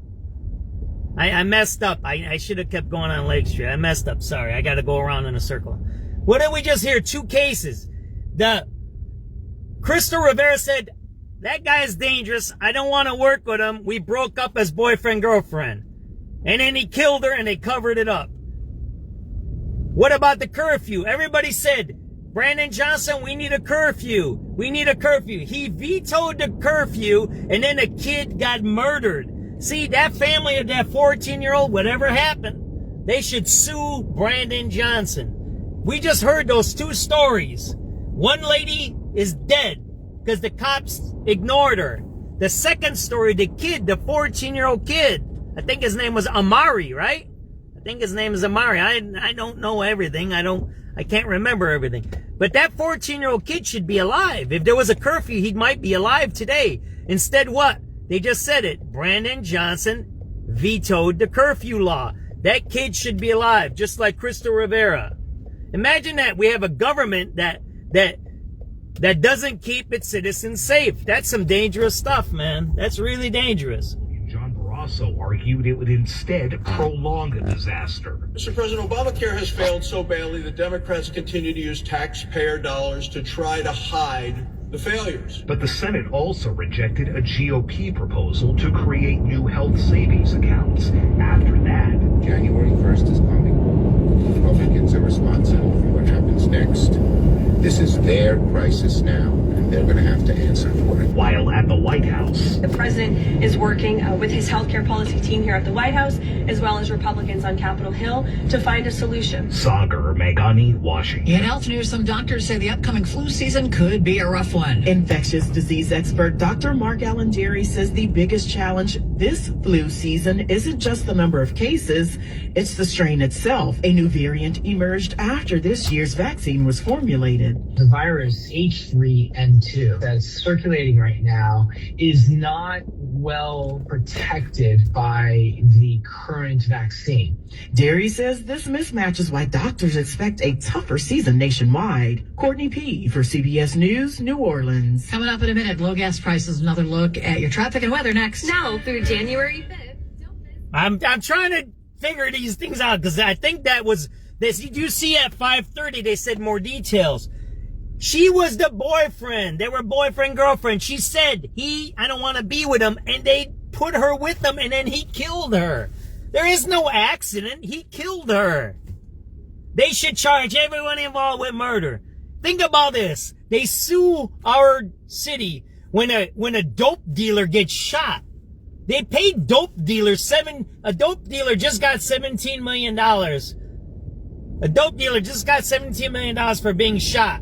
They didn't say he was innocent just because he was shot. They paid him. That was a case that just came up 2 weeks ago. $17 million. They never said he was innocent. Imagine this. Crystal Rivera was an innocent, good, hard-working, cop. She got murdered by her own partner when her supervisors didn't listen to her. That's something bad. This is what I wrote about Crystal, though. If you look at her past, she was pro-vaccine. She was hired around Lightfoot's time. They actually did a story on her. I think this is her, Crystal Rivera. That's where her picture comes from. They did a story on her. She was pro-vaccine. I don't want to start a conspiracy here. You got that? It might just be a simple boyfriend-girlfriend, but maybe that's why the upper brass of CPD just said, yeah, we're not going to listen to her. But something happened. All those somebody wrote it here on the comments. All those lieutenants and sergeants and whoever's in charge should be investigating. They should be actually removed from power. It's like the one recording I have where they said, the cop was saying, oh, I see the guy with the guns. He's right in front of me. I'm going to go get him. And the cop said, don't get him. And then they killed somebody afterwards. Same thing with the kid who got killed downtown. There was no curfew because of what? Brandon Johnson. We need to do something about this. All these people need to be removed because they're causing death in our city. We just heard two people killed. The kid and Rivera got killed in our city, and they could have been preventable. Earlier overturned semi and fuel spill, still only one lane open. Seriously, take Pulaski or Central instead. We got a crash on the Edens. You're inbound heavy from the spur ramp to Willow Road and then Dempster to the junction. It's an hour from Lake Cook to the junction. 20 on the outbound side. You're slowed down, just hitting the brakes from Peterson to Toohey. The I-190 O'Hare extension, if you got to grab somebody at the airport, eastbound, you're heavy from Bessie Coleman to the Tri-State. Westbound, slow the Tri-State to Manheim. On the Eisenhower, we've got an accident. So we're going to continue to do our migrant tour today. We're going to continue migrant tours. And where did all that millions go? Well, if you got murders of people, if you got drug dealers, if you got homeless people, you got all of these weird things happening, guess what happens? It's a chaos. And then you do racism, blacks, white supremacists, Ku Klux Klans, GDs, you do Asians, you do migrants. Then you throw a hurricane in there, maybe some flooding, maybe a bus crash, maybe a train crash. Guess what? That's a lot of chaos there, right? The chaos. We don't see them stealing our money. That migrant stuff was stealing our money. That's what that was. A bunch of people became really rich off that migrant stuff. Really rich. They stole our money. That migrant stuff was money stealing. A lot of clouds, a low of 3. That's what that was. Nothing else, nothing more. It was a scam. Some of those people should have been out. And I've said this, right? Some of those migrants, they work for the CIA. They're like that Afghanistan guy who just killed one of our soldiers. He worked for this. He was a CIA asset who killed our soldier. Think about this. How come they weren't tracking that guy? This guy was a CIA agent that used to kill people in Afghanistan. That guy who killed a soldier in DC. You weren't tracking him? This guy was a killer. He killed people in Afghanistan. You weren't tracking him? He was traveling whatever he wanted to do all over the country. And he ended up killing one of our soldiers, shooting another one. Same thing with Crystal Rivera. Same thing with Amari, who got shot downtown. These were all preventable crimes. They're not like, they keep saying it's isolated, it's one of a kind. Water says you can promise shared outings, a date. You kind of get it? They keep saying, oh, it's isolated, it's a random crime, it's this. No, it's not. The Afghanistan killer, that's not a random crime. He was a CIA killer. That wasn't random. Crystal Rivera's crime wasn't an accident. That was not an accident. It was murder, premeditated murder. Again, there's no way, if there's any cops on my show, tell me, is there a way to shoot your partner in the back? Do you pull your gun when you're in back of the person? Are you kidding me? Well, who does that? All the training is against that. There's no training where you pull a gun and it's in the person's back. She was shot in her back, square in her back. Wasn't like deflected off her shoulder or off her ears. It was a mistake. There's no training that allows you to pull a gun on somebody's back. No training. There is no training, military, civilian, or cop, that says pull a gun while there's somebody in front of you. You can't go to a gun range and have a gun out when there's somebody in front of you. It's all against all the training. There's no training that lets you pull a gun out and there's somebody in front of you. There's no training. So that means it was premeditated. He wanted to kill her. He seen the opportunity and he killed her. That's complicity with her supervisors. Right? Same thing with the kid downtown. There was a curfew. They didn't do the curfew. Brandon Johnson vetoed the curfew. Kid's dead. Who's responsible? Brandon Johnson. There you go, Steve, right? Is there any training in guns? Any gun training where you would if you pull a gun out at a gun range and there's somebody in front of you, guess what? They remove you from the gun range, and if it's a good gun range, they'll pull your FOID card from you. You can't have a gun when there's somebody in front of you, you can't have a gun out. There's no training not even military. There's no training like that. How do you have a gun in her back, right? Yeah. And guess what? How many months now is it? How many months is it? They still say it's an accident. The cop still says it's an accident. How is it an accident when they were boyfriend, girlfriend, and she's dead? How is that an accident? How is that an accident? It's not an accident. They shouldn't have been together, first of all. If they're sleeping together, they shouldn't be in the same unit. Right? You can have relationships at work, as long as it's in supervisor subordinate, right? But you can have a relationship at work. It's not illegal. But you shouldn't work in the same unit, the same department. That you should separate. And then if there's a separation or if there's some negativity, then you need to take action to protect one or the other and separate them. That's how that works. I did some of those cases when I was a field rep at the CTU. I'd said you need to transfer. When there was a breakup, I would say you need to transfer. I remember one, they put them on a different floor. Boyfriend, girlfriend, or girlfriend, girlfriend, and they were arguing. And they said, oh, we put them on a different floor. And I went to the Board of Education. I said, nah, man, you need to transfer one or the other, man. That's not how this works. You can't have them in the same building, man. So if there's a cop that has a relationship and it breaks up, I get it. I get it. You can't just do that for everybody. But hey, this one led to somebody's death. And the mom now saying, yeah, they knew about it. That's messed up. That's messed up. All right, we're going to another shelter over here. Ron, are you calling from a ladder? Yeah, Marietta, that's not an accident. And what do they keep saying? It's an accident. The first, Steve listened to my radio broadcast night. The first calls were that it was suspects and they were chasing him. Think about this, and I think the guy gave up. I don't remember how he surrendered. I think someone helped him surrender. He surrendered somehow. But think about it. If they would have killed that suspect, quote, they would have covered the whole case up. Think about it. And they're supposed to have all this on video cameras. Have they ever released the video cams of this case yet? None. They all have body cams, don't they? Where's the body cam of this shooting? Where's the body cam of this shooting? They release all these body cams, don't they? Dexter Reed, oh, it's a bad shooting. Give them $50 billion. Why haven't they released the body cam of this one? Huh? That's a public thing. It's not has to do with a court case. They have a mandate. They haven't released the body cam of this shooting. Not one. Why not? Because they know it was a bad shoot. They know it was a bad shooting. They're covering that crap up. And they're not covering up the killing of a cop.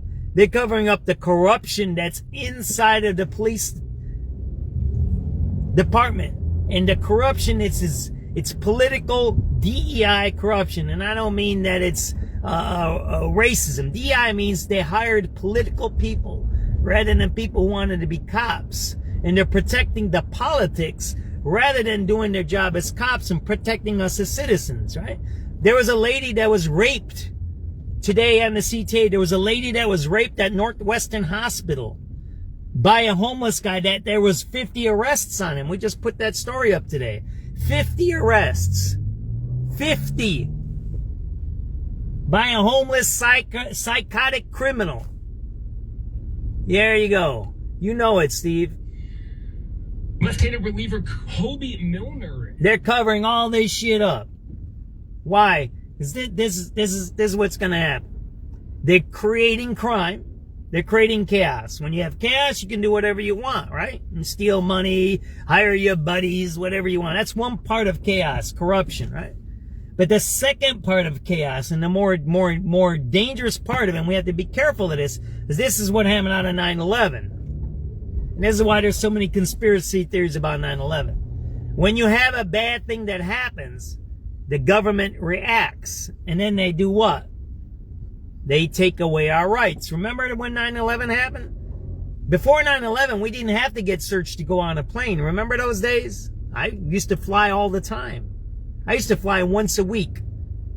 When I was younger, I used to fly once a week out of Midway. It used to be like a bus for me. I had a girlfriend in Minneapolis. I used to go see her every weekend. Every weekend. I did that for about a year. Every weekend I get on the plane, go walk on and go. There was no searching. We didn't have searches. I didn't get searched. We got on the plane. Well, you could take a beer with you. You could take cigarettes. In the old days, really old days, you could smoke on planes. Whatever. We can't do nothing now. So the point I'm trying to make, there's two things of the chaos theories, right? First, they steal, right? When there's a lot of chaos, they can do whatever they want. The second part of that is when it gets so bad, then they'll say, oh yeah, we have to take away your freedoms. We have to do curfews. We have to do inspection of guns. We have to inspect your cars. We have to do all of this stuff. So they use it to take away our rights. That's what they're doing, right? And you're going to see some of this stuff is going to happen. So that's just some radio calls. We're going to go to another shelter. We're doing shelter tours today, right? That's where I'm going to. This is some radio calls because that's a lot of talking for me. I don't want to talk too much. Sorry about it.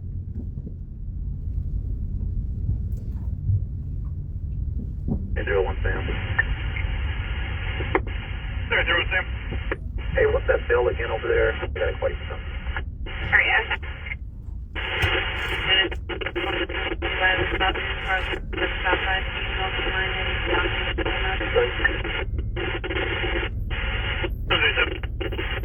Sorry, who wanted to take one? 5700 Adam. Maybe a PH up. Yeah, where you at? Going eastbound at 290 and I'll get local lane 3. Frank Lincoln 6117. That's a black Jeep Cherokee. Red Cherokee. Alright, so for PH with go ahead. Eastbound 290 from Austin, local lane number 3, Frank Lincoln 61197. It's a black Jeep Grand Cherokee. Yeah, we're gonna go first on that. We'll reach out to you on the list. PH1, I got you getting gas, 10-4. Alright, 5700, Adam, I'll put it out there, but PH1's getting gas right now. Deal. But we are in traffic. Lost this way. Otherwise, 10-4.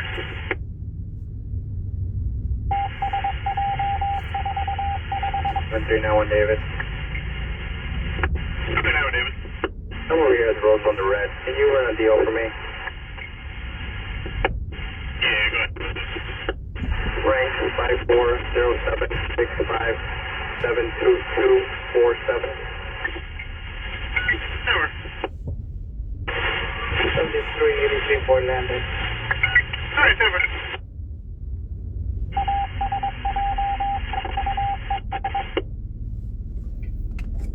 7391 David, you cleared a copy? Alright, valid driver's license, and he's got a failure to appear on a dangerous drugs charge out of control. I could probably spread this.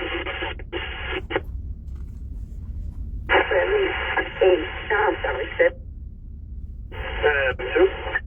I think it's on just an alternative that Frank Lincoln 61197. It's just been going southbound at 33rd and... That's Chrome. We're going to switch to another browser and see if that's a little better. It's breaking up. Sometimes the radio calls get broken up like that depending on the browser. If it doesn't keep working, then I'll get on another one, right? I'll get on another phone, right? Here, Brandon Johnson said... Think about this. Brandon Johnson said he was going to decrypt all the radio calls. He didn't. You know why decryption's important? So you can hear what's happening on the police stations. The radio calls. So you can, that's accountability. That's what that is. Again, we were just talking about the Rivera case. In the beginning, they said there was a suspect. If they would have caught that guy and killed him, that would have been the end of the case. They said that was the killer of Rivera, right? They would have did that. You want to bet? They would have put it on that guy. There's a guy who ran away there. They were chasing the guy and they already knew that she got shot in the back. How come they said they were chasing the guy when she got shot in the back? That's kind of weird, ain't it? Think about the order of sequence of events here. They said there was what? A suspect. How was there a suspect when she got shot in the back? How the heck was there even a suspect? There is no suspect. If the suspects are in front of them and they're shooting at the suspects, how's there a suspect when the bullet wound went in their back?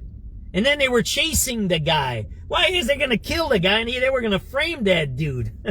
That's what they were going to do. I'm pretty sure I got to look at my notes on that case. I think he surrendered somewhere. I don't know if they caught him or he surrendered, because I was listening to the radio calls all night and I think I downloaded them all because that's an important case. There's another case like that too. There's another case. I'll tell that about this. So I downloaded all those. So it doesn't make sense that she gets shot in her back and there's a suspect that they were chasing, right? There's another case that happened on 55th, right, through 3 or 4 blocks east of the highway over there by the Burger King over there. Remember I showed you the shut down Burger King on Garfield over there? There was a girl, a lady who got murdered by her boyfriend. There was radio calls early saying there was a fight or something was happening. They didn't go out there. And then there was different radio calls of where she got shot. And then afterwards they made excuses. And the girl died then. God rest her soul. I talked to her dad. And I said, you need to get the radio calls. They knew what was happening. They heard the radio calls. And they didn't go out there and help her. It don't matter what you're involved in. It doesn't matter if you're doing something or whatever. But if you call for the police or the police should be helping you, then they should help you no matter what. And that's the way I believe in. Now I have my own philosophies on other things and what other people do. But if you're in trouble, you need to get help. That's what the cops should be doing, and they're not doing that. There's a couple of cases, and I've downloaded all those records, right? And they're covering stuff up. So let's listen to these radio calls.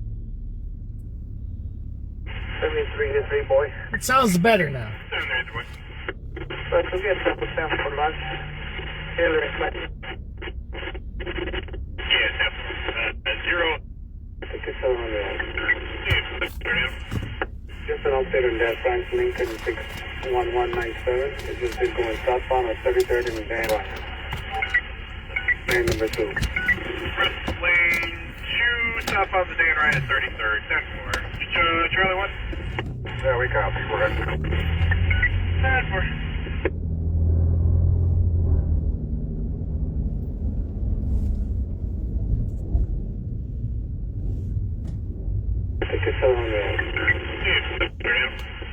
Just an update on that, Francis.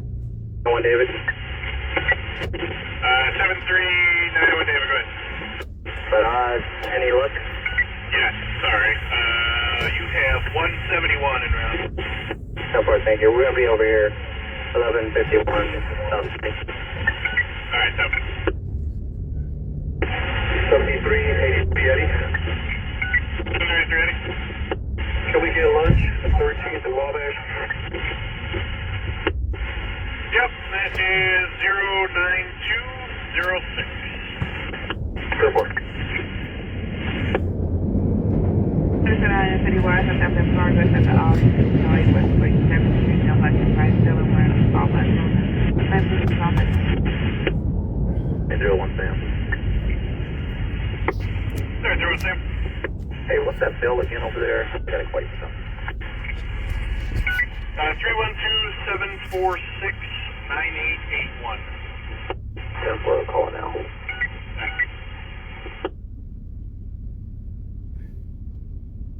Unison 9 in the City Wise, we had no person with our gun. 364 West 51st Street, 2640 West 51st. Call take a male white deputy employee with a gun, orange Honda CRV, just follow. I think it's over. 5:58 p.m., December 11th, 2025. This is the Lake Street Migrant Shelter here. Look, this used to be a weed shop, some kind of pipe weed shop. This is one of the first shelters that were here, right? It's in the West Loop. Again, spent millions and millions and millions and millions of dollars here. Look at that. It's empty. It's not open. It's shut down. See that there? This was a migrant shelter right here. I call this the Lululemon migrant shelter because Lululemon is right down the street. They used to break into there all the time. Right here. See that there? Available. Why is it available? 939 West Lake Street. Look it up. This is a migrant shelter. Why is it closed? Why isn't it used for homeless people? I got videos of all the stuff they threw out of here. They threw out beds and all kinds of stuff here. Right? This is the Lululemon migrant shelter because Lululemon is right here. They always break into this place here, stealing yoga pants. There used to be a whole bunch of migrants used to hang around here, breaking into places. Yeah, there you go. Lake Street Migrant Shelter. How come, what happened to that one? Where's all that money at? 5:58 p.m. Lake Street Migrant Shelter shut down. 5:58 p.m. December 11, 2025. What happened to all this money? There used to be a lot of migrants used to hang here. They used to bust into the Lululemon down the street too.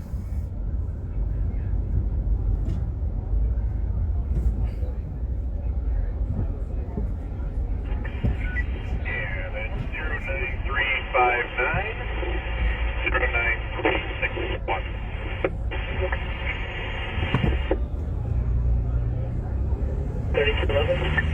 Still have 5 8 and 7,000. Yeah.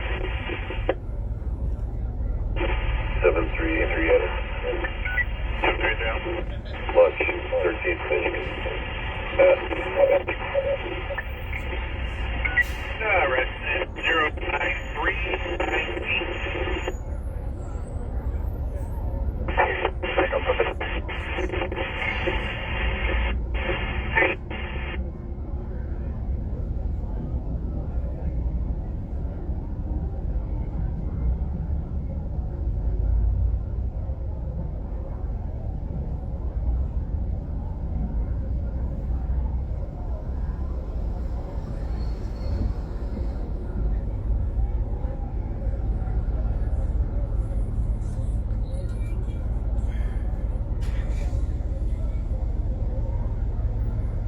caught up on our radio calls. 797 So how many did you see so far in the last few days? 09359. We seen the one in Ford City. We seen the one in Hyde Park. We just seen the Inner Chicago, the Sander Club, the Lake Street. All shut down. Weird, isn't it? So all those millions that we gave those landlords, you telling me you didn't use that money to make a business? That's strange, isn't it?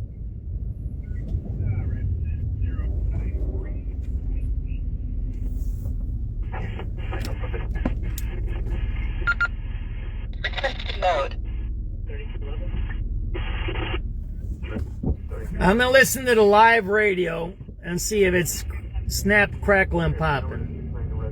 And these people don't even stop and look, man, around. They're really privileged out here, man. They don't even look when they're walking the street. They don't even stop, these people. Did you see them on that crosswalk? They don't even stop. They don't even look. They just keep walking. It's weird, man. Where do people like that come from? Are you ignorant or what? There's a lot around here. It's really bad. It's really bad. I mean, that's some ignorant stuff there. When you don't even look, you just keep walking into the street.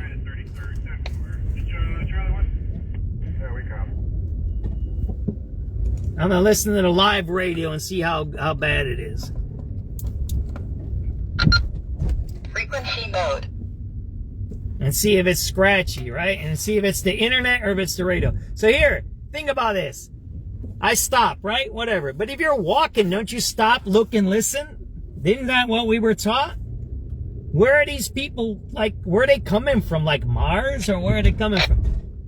See, that's my live radio there, right? So I'm going to see if it's a little better. Yeah, we're doing a little tour of the migrant shelters right now. Yeah, it's weird. All these people in this area, they're the Google people. These are people that aren't really from Chicago. They got a lot of money. They got this bubble money, the AI money, right? And we'll see it's sustainable, right? I hope our city grows and it gets good, right? And that's what I always hope for, right? I don't want people to fail. I'm not into failure, right? Even like Brandon Johnson, I don't want him to fail. I'm not rooting for him to fail. I'm not saying that. I want him to succeed every day. But the point is when he's corrupt and he harms teenagers, black teenagers, and he vetoes curfew laws. It's got an EMS run over at the Midway Orange Line, 4612 West 59th Street. CK is calling in an ambulance for a male on the head car of the train, breathing but not responding. Overdose. Car number 2634. 2634. Male, black clothing with a safety vest. Fire's responding and they're asking for police. 4612 West 59th Street. 4612 59th Street. Orange Line. Overdose. It's train car 2634, the head car of the train. 2634. Orange Line train car. Overdose.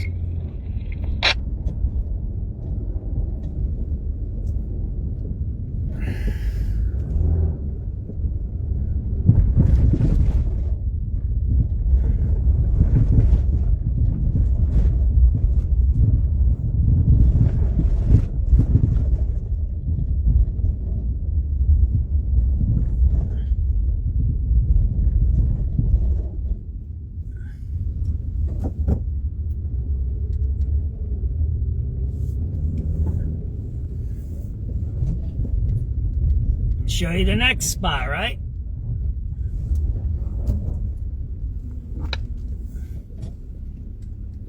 And we'll listen to some radio calls. Maybe they're a little better over here, right? Got better reception, maybe. So this is the Ogden shelter. You just seen a newscast about this one, right?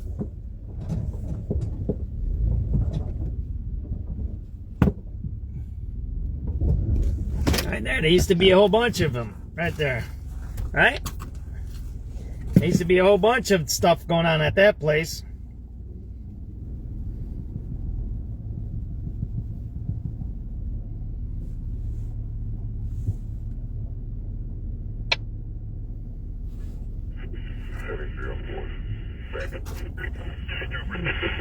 Yeah, can we get two numbers?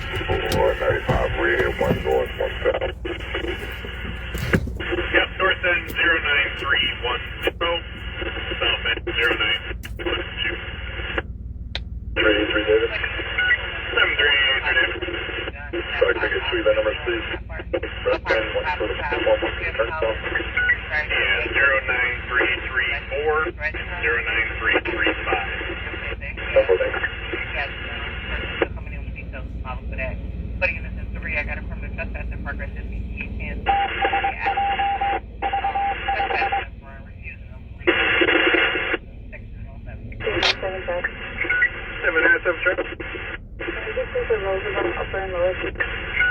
Yeah, that's 09359, 09361.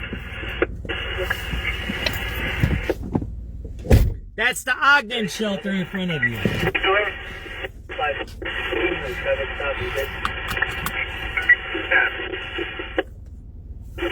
738 down. Lunch, 13th City. Alright,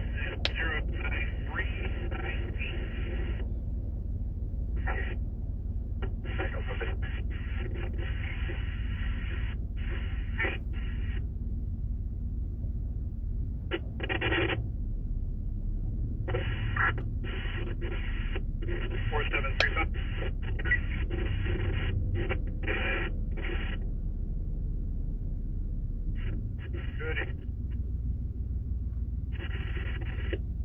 Must be the internet's bad, huh? But the sky is clear. That's strange. EMS run over at the Midway Orange Line, 4612 West 59th Street. CTA is calling in an ambulance for a male on the head car of the train, breathing but not responding. Car number 2634. Subject is a male, black clothing with a safety vest. Fire's responding and they're asking for police. 4612 West 59th Street. 7303. Fire's responding, but they're asking for police. 7303. It's train car 2634, the head car of the train.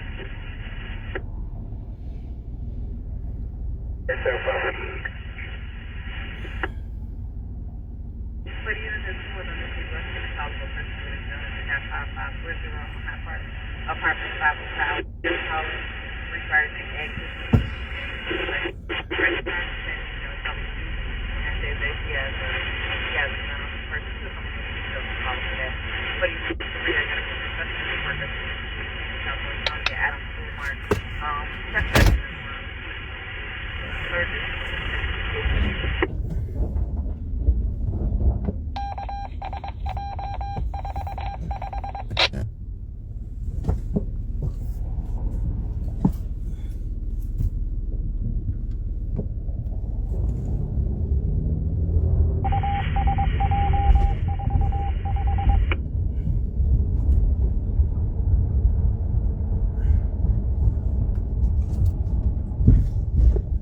There you go. You got a tent right there in the middle of the road. Why ain't the cops and the police? See, think. Why ain't the cops removing that guy? That's an illegal encampment right there. It's an illegal encampment. Yet the cops do nothing until somebody gets hurt. Right? Like Rivera, she was just murdered, right? The cops don't do nothing because they're what? They're connected to the politics, and I keep been saying this for a few years. The cops need to stop that. They have to do their job. Their job is to protect us, not the politicians. Again, one more time, right? There you go. Why ain't the cops removing that guy? Who's telling the cop not to remove him, right? Who tells the cop not to remove him? And then the cop listens to that person?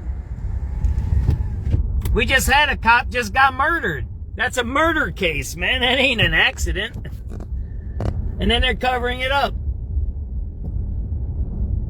So we're going to talk about this place, right? We're going to pull into this parking lot here, right? This is the Ogden shelter. There's a whole newscast about this. Right, there you go. It's right there. Right? It's not open, right? There you go. 344 North Ogden, right? 6:11 p.m., December 11, 2025. This is the 344 North Ogden shelter. There's a news station doing some reporting on this one. There's a lot of people in this one. This is a co-ed family shelter here. Look at it. There ain't nobody here. You see anybody? I don't know if it's being used or what it was. Again, they spend a whole bunches of millions of dollars here, and it's not being used. Why isn't it being used as a homeless shelter? If this was used as a migrant shelter to sleep and to eat, to take care of people, why wasn't this used, and why isn't it being used as a migrant shelter? Maybe because it was a shell. Maybe the whole migrant thing was a scheme. Maybe it was a money laundering scheme to launder money through the buildings, through the associations, through the owners for politics for Biden's election. How about that? Or Kamala Harris's elections. We haven't substantiated it yet, but most of the people who worked at these shelters, especially this one, they were chasing me out of this one, were out-of-state young people. And I think there were young Democrats that were working for politics. And that's what we have. And that's why it's empty now, because it was never meant to be a shelter. It was never meant to help anybody. It was just meant to what? Launder money. Again, what happened to all the millions of dollars that happened in this building? Why isn't it being used as a shelter today? Why? Because it was a scam from the beginning. And why isn't it being investigated? Because the Republicans are part of the Democrats. They were both in on the scam. There you go.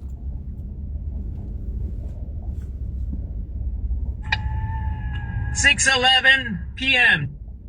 Ogden Shelter, 344 North.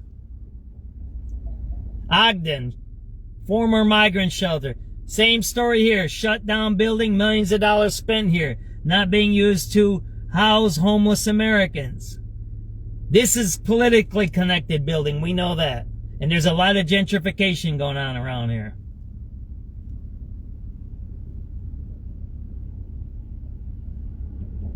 There's somebody going in that building there. No, she is not. Let me get out of the way here.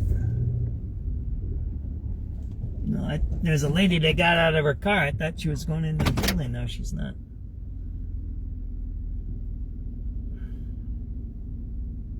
Right. Again, millions of dollars spent.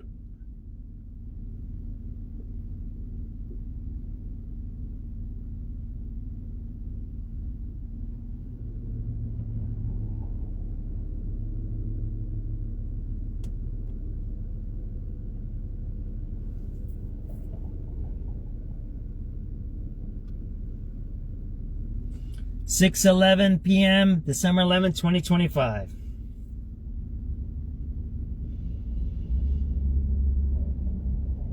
It's over and over again. How come all these buildings are abandoned? It's starting to be a pattern here, right? If these buildings were used as shelters, why aren't we using them for homeless Americans, right?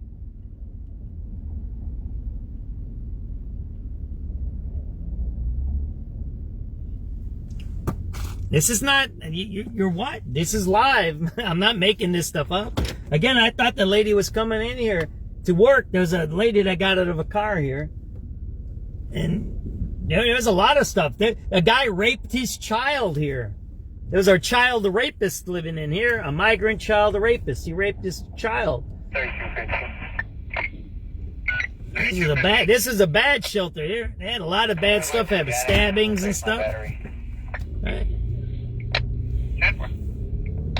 Again, right? I went here, they chased me around. The guys that used to work here, I got videos of all this. Just punch in the address. You can find it on Facebook, or you can find it on Twitter.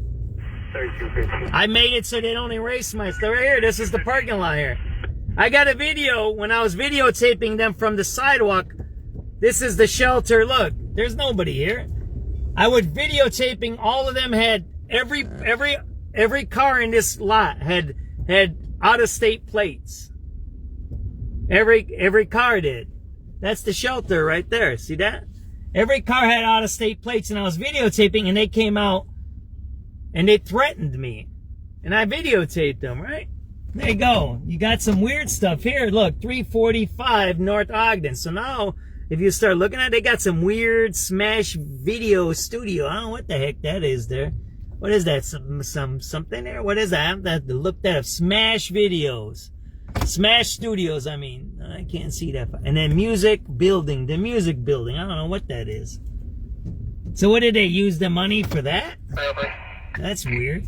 So it didn't go to fix the community. It went to some. It went to some private thing there, it looks like, huh?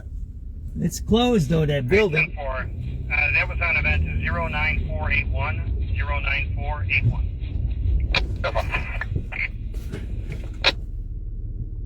Alright, I'm gonna take a little break here. Oh. I need to get something to eat.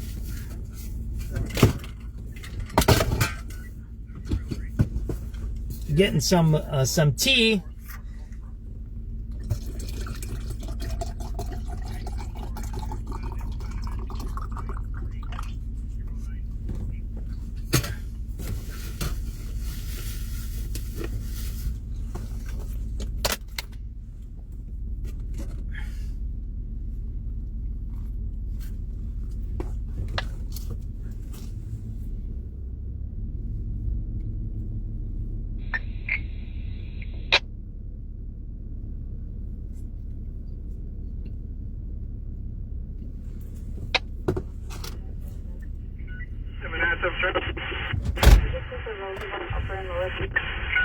Yeah, that's 09359 09361. 3211?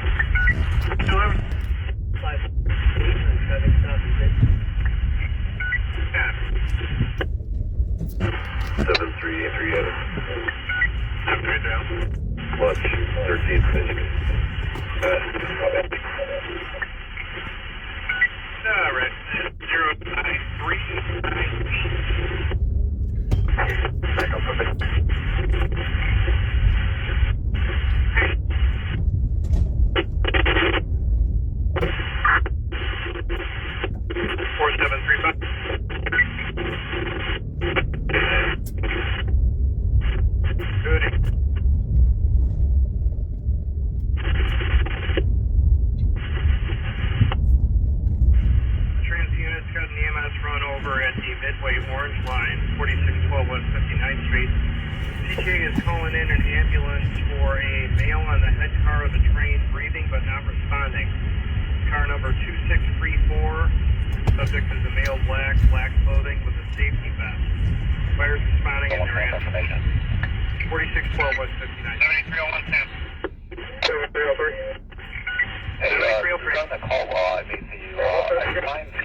3215.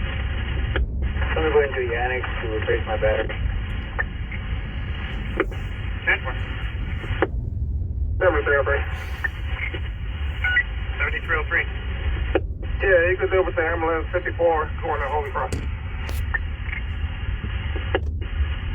10-4. That was on event 09481. 09481. 10-4.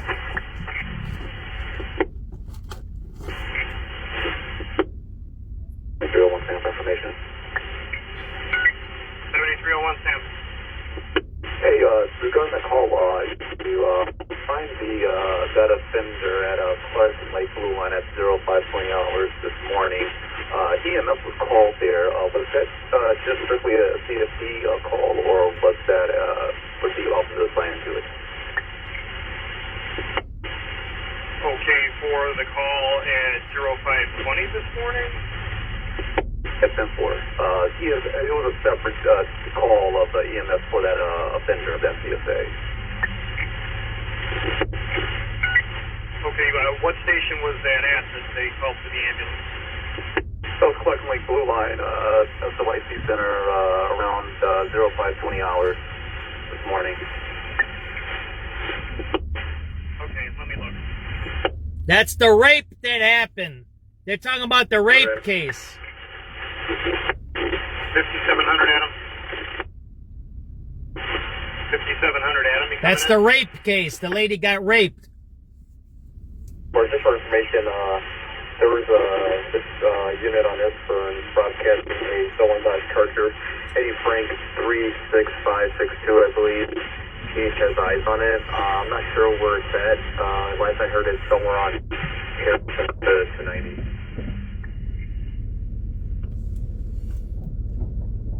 This is the Walnut Shelter here. Looks like there's some activity here. We'll see if they're using this building here. This has got all kinds of weird NGOs all around here.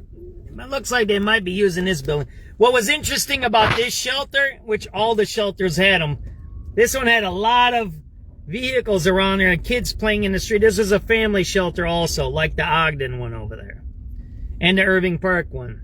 Looks like there's a car entertaining company, it says there on that thing. Oh, so that's the company. Looks like it's here.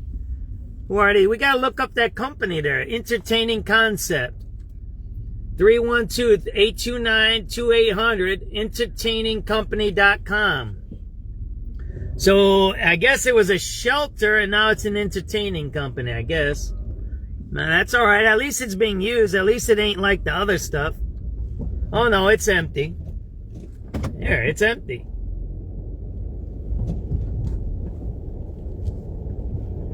Let me show you this. It's empty. I'll show you inside here. There ain't nothing in there. It's empty. That's empty. They're not using it. I'll show you guys this on the live feed. There you go. It's empty, right? See that there? It's empty inside. It's not being used.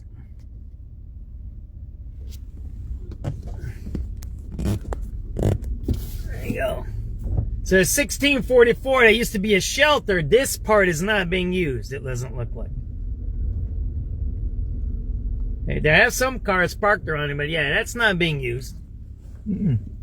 I'll have to look into this one then too, huh?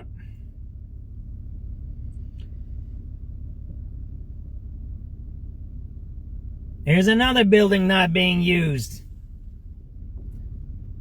Looks like the garage is being used for some entertainment company, but the main part isn't.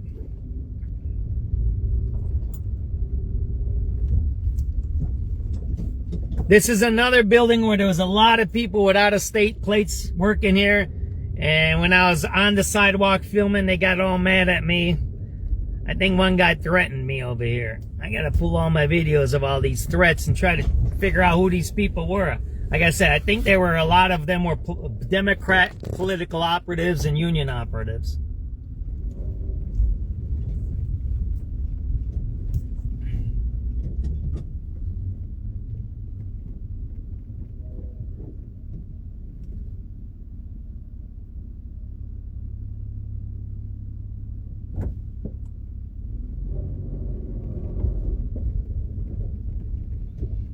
I have a couple of 2-3 years of videos of these. And you don't see nobody around here, right? It's not being, why isn't this being used as a homeless shelter or something, right? That's what I'm figuring out. Where did the money go? Right? Right? And we're going to end up on the Elston shelter, and that'll be the end of our broadcast today, I think. We'll end up over there. That was a big one over there. Remember the Elston shelter? Hey, that guy tried to kill me over there. There's a guy that tried to kill me. We got videos inside of some of these. 7383 David. Clyde, we got lunch please at 1517.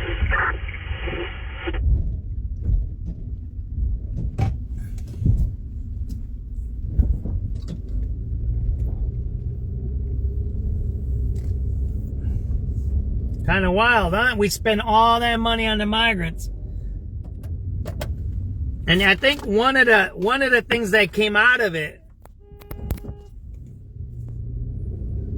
one of the things that came out of all that migrant stuff is, oh yeah, it's to stimulate the economy. We're spending money, right? So the economy goes. David, you broke up. 1517. That's why I'm doing this video right now, right? Taylor Street, can I have my number, please? Got the rest of it there. 09725.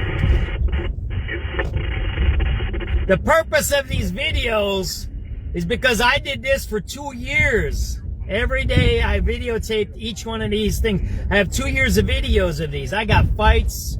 I got drug deals. I got all prostitution at these places. I got all kinds of crimes that happen. But why I'm doing it now is to document that we spent all the money there and then it didn't result in nothing, right?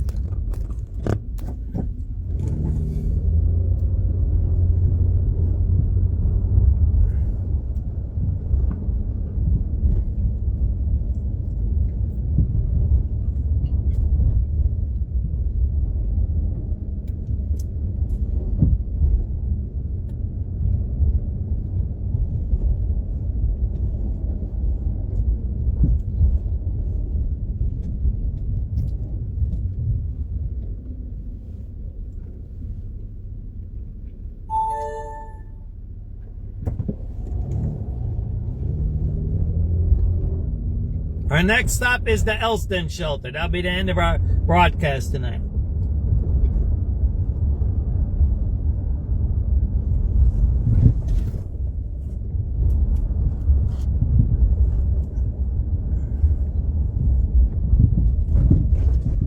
And everybody knows there was 2 homicides. There was 6 shootings, 2 homicides last night in less than 10 hours, right?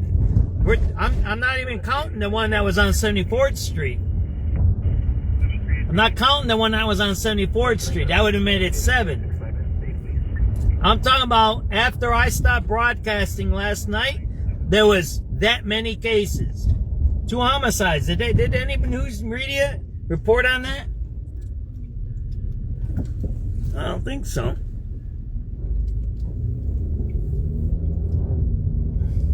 We're going to the Elston shelter. That's our next stop. Well, yeah, I don't mind me telling where I'm going. It might end whatever I'm dealing with the threats, too. In the end, you want that to end, right? And sometimes it'll have a happy ending, it might have a bad ending. We'll see how that works out, too. No, I don't mind. I don't hide from nobody.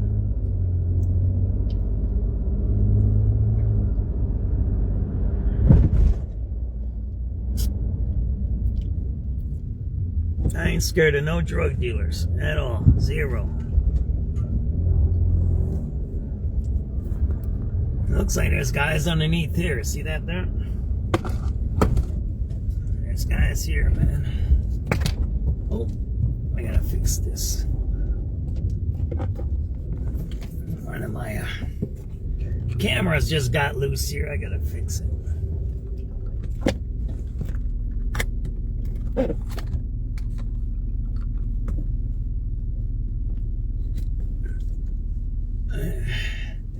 You're gonna see a bunch of guys over here, right? See? And so these guys are blocking the sidewalk. Whatever. But why are they allowed to block the sidewalk, right? Right? You kind of get it? Why is there people chased out of one area and not chased out of another, right? It's kind of strange, isn't it?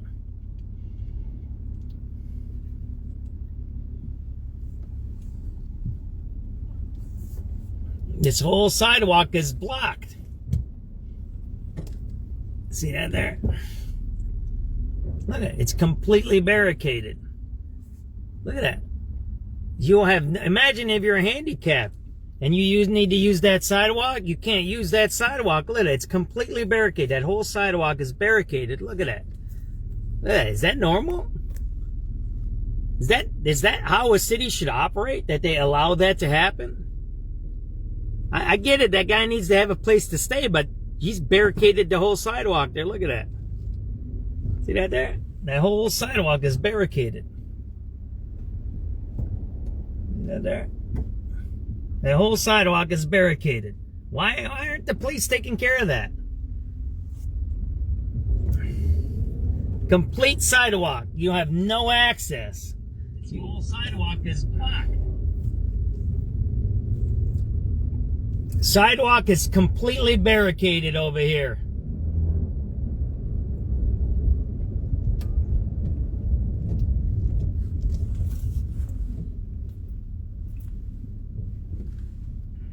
On Oakley.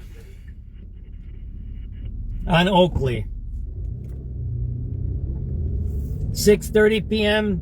December 11, 2025.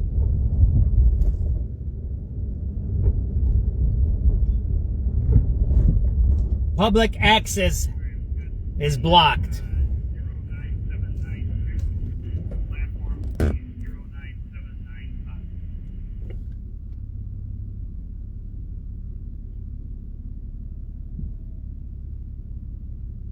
Ah, that sounds delicious. How'd you cook the salmon? Oh, you baked it. How'd you season it? These are $1 million homes, by the way. So you got that guy barricading the sidewalk, and then you got, these are $1 million homes all up and down here, man. These are $1 million smack homes. These are $1 million smackaroos over here, man. And this ain't no joke.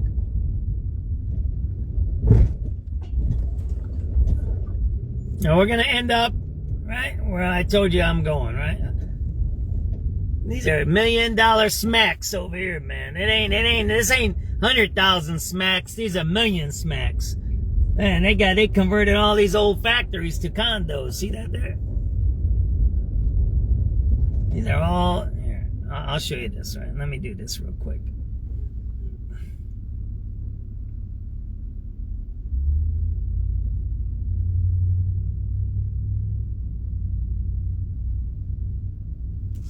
So why don't we do this? See these houses there? See those houses? That's... why don't we look up one of these fancy houses? 2442. 2238. Let's look up one of these houses here, right? What street am I on? I don't even know what street I'm on. So you got that guy that's homeless that barricaded the sidewalk, right? Let me go on this. Let me get off of this. Here,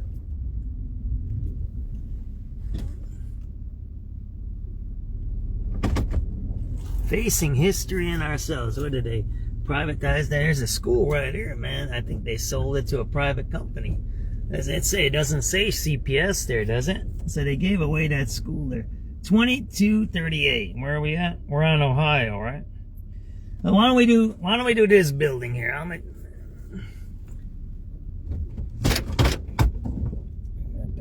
We're gonna do this 22. We're gonna do 2236 West Ohio. Look at this. You're gonna see this fancy building here. Right there.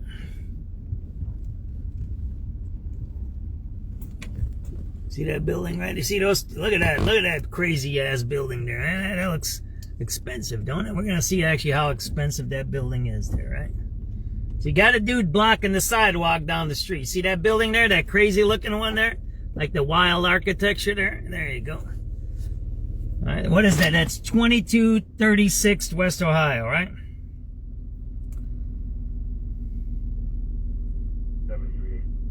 2236 West Ohio, Redfin.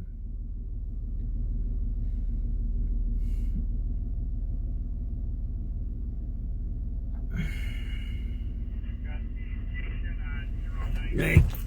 How much you guys guess? You want to see? There you go. That's why they let the homeless guy block the sidewalk 2 blocks from here. You see that there? Look at that. See that? That's that building right there. One more time. See that?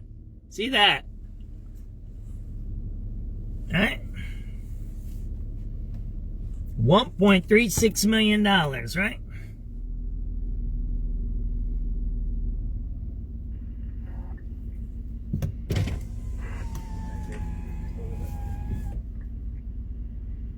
Let me show you what's going on in the city. You see that there?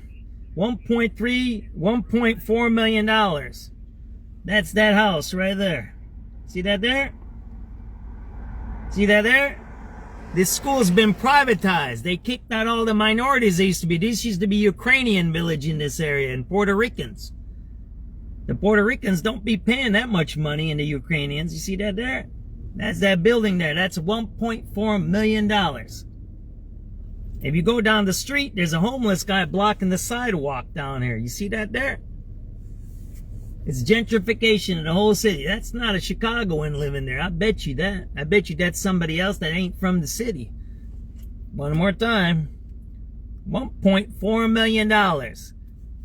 Privatized building. Man, that's blocking the sidewalk down the street. Gentrification of the whole city. There you go.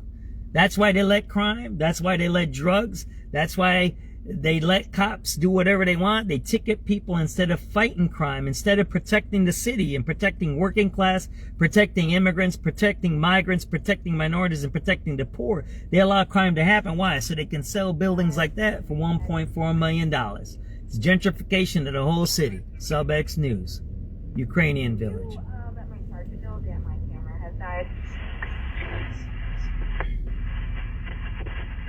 $1.4 million. Gentrification of the whole city. This tells you what's happening in our town.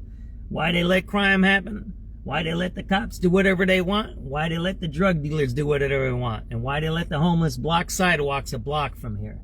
Because they want to sell homes like this to people that aren't from our city.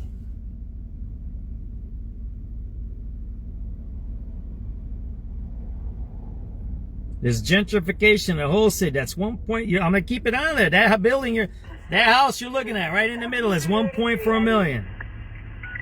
Oh wow! 733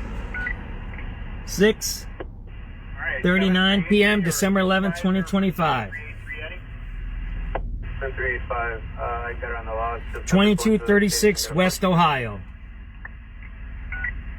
All right, 735 got it. And I'm holding you on event 09859. 10-4.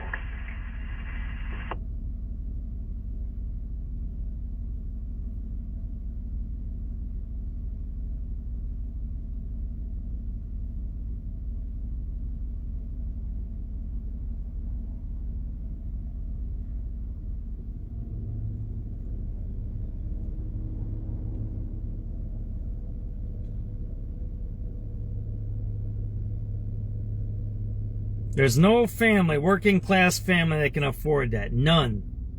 That's a schemer house, right? That's gentrification. That's uber gentrification. It's hyper. There's no regular person that can afford that kind of a house. None. None of you watching this is going to afford that house. No human can afford that house. You can't afford the note on that.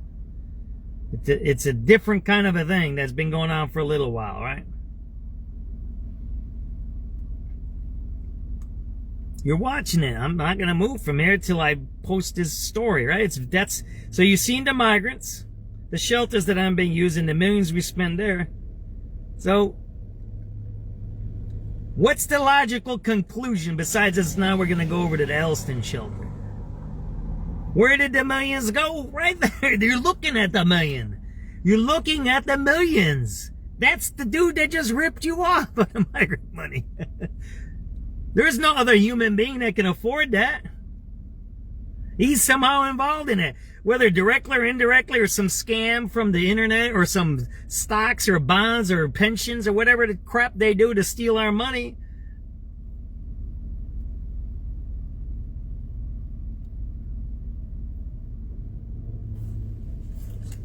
Anybody on my broadcast can afford that house? Come on, man. Can anybody on this broadcast afford that house? I don't think so. There's a bunch of them here. There's more expensive ones here. This used to be a school. I don't think that's a school anymore. It's a private thing. They made a private school for those people. They threw out the minorities. Let's back up. Let's see if this is a school anymore. I don't know if this is a regular school. I don't have no clue anymore. But I don't see it. Usually a school has a sign on here. It don't have a sign, right? It says fashioning history in ourselves. I don't know what that means. That's not CPS. Choices in history. I don't know what that means, right? We're going to go backwards, right? Might be a closed school, right? I don't know. Maybe it's a school. Maybe I don't know what I'm saying, right? Maybe it's a regular school still. I don't know. I don't know what I say as I go. I don't see the sign anywhere, right? There's no school sign. It's, what's going on here, right? 733 Charlie. Can we VIN numbers for those building on the red line? Is this still a school or what? Let me punch it in my computer here. It might still be a school. It doesn't look like a school. Maybe it is. I don't know. Lower level 09902.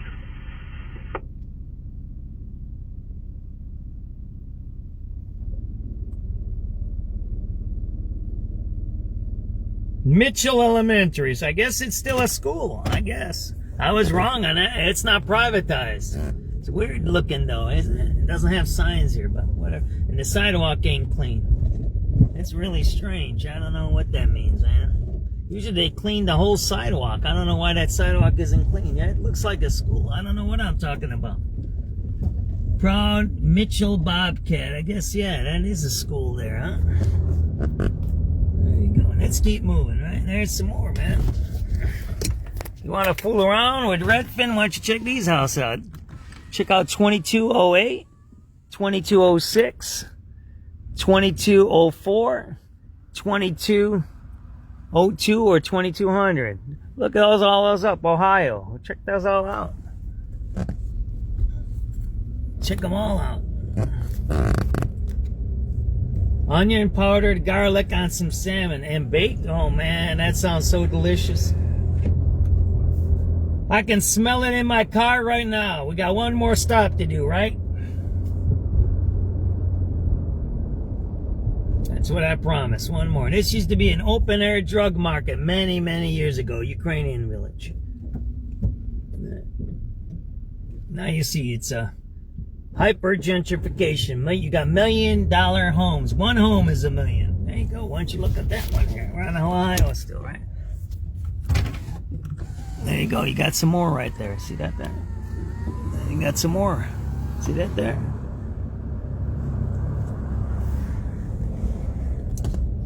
Again, it's gentrification in the whole city. Where we used to see it when we grew up, we see neighborhoods or areas, right? Gentrify. Well, this is the whole city, right? Why is it the whole city? Because it's starting to be rapid paced gentrification. Because there's a lot of stuff that's happening all over the country. The East Coast is really expensive. They're starting to have a lot of natural disasters. New York is flooding. It's going to be underwater in about 100 or 200 years. Because it's an island, right? New York is an island. It's a peninsula more than anything. There's some islands there, Coney Island and others, but New York is built on right?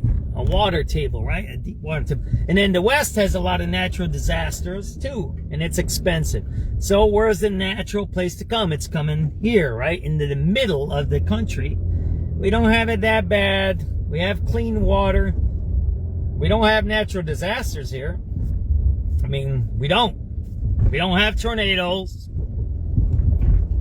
We don't have wildfires. We don't have any of that stuff. Why? Because when it happened, when all those things happen over the years, we had these people who were a little bit educated that got together. They decided to make rules and laws like, you know, some of the first building codes come out of Chicago and New York, but Chicago too. The fire codes, a lot of them came out of Chicago. So a lot of the things that we experience on a daily in our daily lives, the rules and the standards come out of our city. People don't talk about that unless you know about that. And I don't know everything, and I'm not perfect there. Like I made a mistake about that school, right? And there's a lot of condos here. So that's why. And then I hate to say this, and God rest their souls, we kind of got lucky with the Chicago fire. Why? Because it burned everything down. It didn't burn everything down, burned a lot of things down, and we could start from scratch. And after the Chicago fire, they came up with what's called the Burnham Plan. Look it up, Burnham Plan. We posted it multiple times. They actually redesigned the whole city. And in the middle of the Burnham Plan, part of that, they did all these regulations, streets, parks, roads, highways, all of those things. It was capitalists working with utilitarianism, right? With utopian people, right? This is that time when everybody was thinking big. There's all the money that was coming in our country from the Industrial Revolution was making us the empire at the time. We were in the middle of being an empire already. So they said, we're going to design a city that's easy to navigate, that's not going to burn down again like it did in the Chicago fire. It's going to have clean water, and it can expand in the future. And that's what we're experiencing now. So now when you have places like New York, LA, even some southern cities where people are making a lot of money, they start to see they want to live in a stable city. Chicago is a stable city, no matter what you think. Even with the crime, it's stable. Even the crime is stable, right? It's hard to say that type of a term, but it's a fact, right? So when you have a place that's stable, meaning what? Housing prices are stable. You have clean water. See those kids? They're looking in that residence there. You have clean water. You have good streets where you can travel around. That's why those bike lanes are anti the Burnham Plan, right?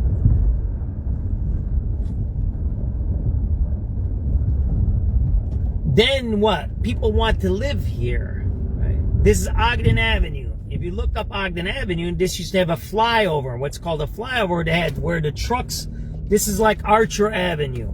Had a flyover. All above us used to be a road. It had no stoplights. Like the Skyway. I don't know if you guys remember this. Ogden Avenue, maybe Marietta, you remember the Ogden Avenue flyover, right? It went all the way over here. Above us, there was a road. There's two roads here. Archer had one. Ogden had one.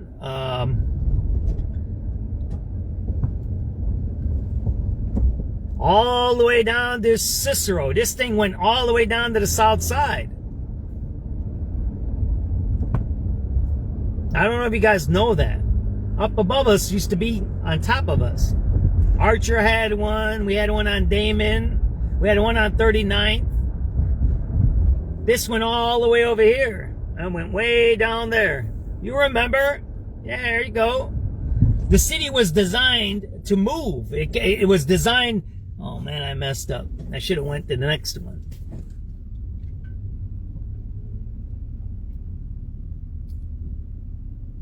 You know what? I got a place where we're gonna end up at the Marshall Field Gardens. We're gonna go check out Elston Shelter, and then I'm gonna go over to the Gardens, and we're gonna see what if they're doing any drug dealing or whatever out there, bothering the residents. So the idea was you make a city that's expandable, that's friendly to who? Businesses, and friendly to the residents, right? So they can work and make money and be happy. That's why we made schools. That's why we made parks. That's why we have clean water. That's how we have a sewer system, blah, blah, blah, blah, blah. So now what happens? A couple of 100 years later, 150 years later, when other cities are getting messed up, they're overcrowded, they have natural disasters, they have floods, maybe they have more social unrest, or maybe they're very expensive, then what happens? People start looking around. That's why they allow crime in Chicago. Because why? Regular people who are raising their families, regular working schmoes, they have to work every day, go work at the Mexican joint, maybe go mop a floor, maybe work in a factory, UPS, maybe even sometimes people who are teachers, maybe, right? Those kinds of jobs, they want stable places so their kids don't get sold drugs, so they don't get raped while they're on the CTA or burned alive. So when they go to their car in the morning, like the guy the other day, he don't have to shoot some 14-year-old that's ripping his car off. Or if you go buy some popcorn and you're a retired firefighter, you don't get killed. Right? Regular people don't tolerate that. No one wants to deal with carjackers. No one wants to deal with robberies. Or what was it yesterday we heard on the radio, on the calls? They had multiple burglaries in the building. People don't want to deal with that. Come home and your place is burglarized. Or how about the one that I had, where the migrants were inside the girl's apartment during Thanksgiving last year? We broke that. So we broke the story of the trap houses. We broke the story of the migrant trap houses. That was SubX.News. We did that. We did that. No one else was doing that reporting. Migrant trap houses. That's when they were starting to transfer the migrants into private housing. Those are all Section 8 places. No one's done any reporting on that stuff. The follow-ups. No one has. So, when a working person has a family, or a retired person, or whatever, they don't want to deal with that stuff. They move. When grandma, that worked all her life mopping floors, or was the cook in a school and paid off her house in Inglewood, now you got a bunch of crackheads running around, crashing things, burning things. She's gonna move, and after she dies, she's gonna move. They're gonna sell their house. Look at Inglewood. Look at the demographics now of Inglewood. They put a brand new school there. Go look at who lives there now. Mostly migrants, a lot of Hispanics. Why? Because the Hispanics are not getting pushed out of Pilsen. The Hispanics are getting pushed out of this area, right? So you have to give them another place to live. So you have to kick out those people. That's what gentrification is. There's all books written on this stuff. A lot of books are written on these things. Now we're at the Elston shelter, right? Let's go up here. That's the Elston shelter, right? There you go. And then what I'm going to do is I'm going to take all the videos I'm going to time to get in and talk about. So it's gentrification of the whole city. This was owned by Sterling Bay, I believe. They sold it to a partner. He was back in his taxes. He was behind in taxes. And I don't know if he used the money to pay the taxes off or not. We'll see, right? But again, here's another building. I don't know if it's being used. This is a migrant shelter. I got threatened here. We had another reporter that went inside of this building. This was a building that had a lot of problems. They were attacking cops. There was a lot of prostitution here, right? Because of the salt shed and stuff like that. And it's historically been a prostitute area, right? Around this area. Let me get my other phone, and then we're going to do a little recording, right? And we're going to go around here, and we're going to see what's going on, right? So this is the Elston shelter, right? I don't even can't keep track of how many we hit today, right? Empty Elston shelter.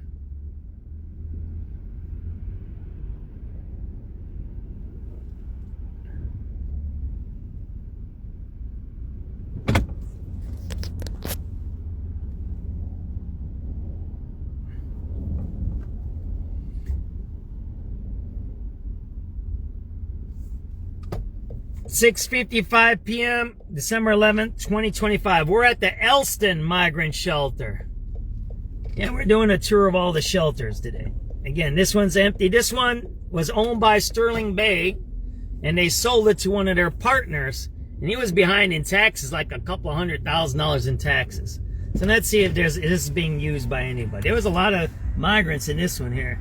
They were prostituting, selling drugs. Look, it's empty. It doesn't look like it's being used. And it's for sale. It's right there. There you go. Got the for sale sign over there. Nah, it don't look like it's being used. Look at it. See how it's dark down there? It's not being used. So again, millions of dollars spent here. Millions and millions of dollars were spent on this facility. This is Sterling Bay, a big developer that's part of gentrifying Chicago. Let's see if we can get back here, right? This, when the migrants were here, they actually had a gate here. You couldn't drive through here, but I guess when the migrants are gone, you can drive through here, right? It's a nice place. Fixed it up. There you go. Venezuela, man. Don't you see that here? Let me put this up here. Look at that. It's wild. You want to see this? There you go. Venezuela. Look at that. We got to take a picture of that. You see that or not? They still got the graffiti back here about Venezuela. Look at that. There you go, man. I'm not joking. Look at that. Right there. You can't cover it up.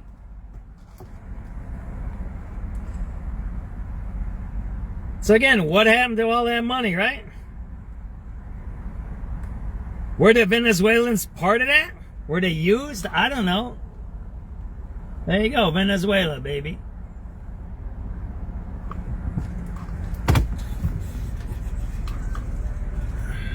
Pretty cool, ain't it? To see that graffiti. I didn't even know that was here.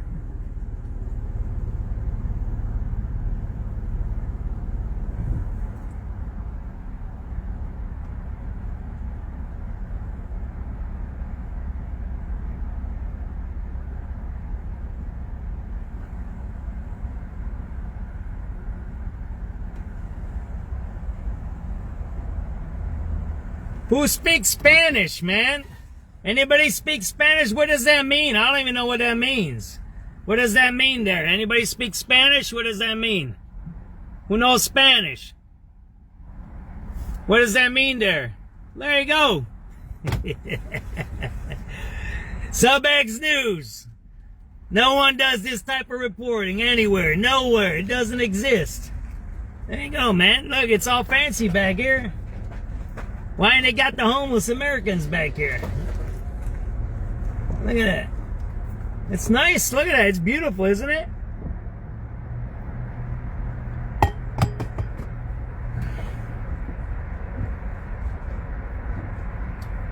It's all beautiful. There was shootings, stabbings, rapes, everything was happening here, man. This is a wild spot. Really wild back here, man. Elston Migrant Shelter, huh? Again, and there's the salt shed. So this is hyper gentrification here. And this was Sterling Bay, connected directly to Sterling Bay. Gentrifiers. But yeah, it looks like it's closed, shut down, ain't it?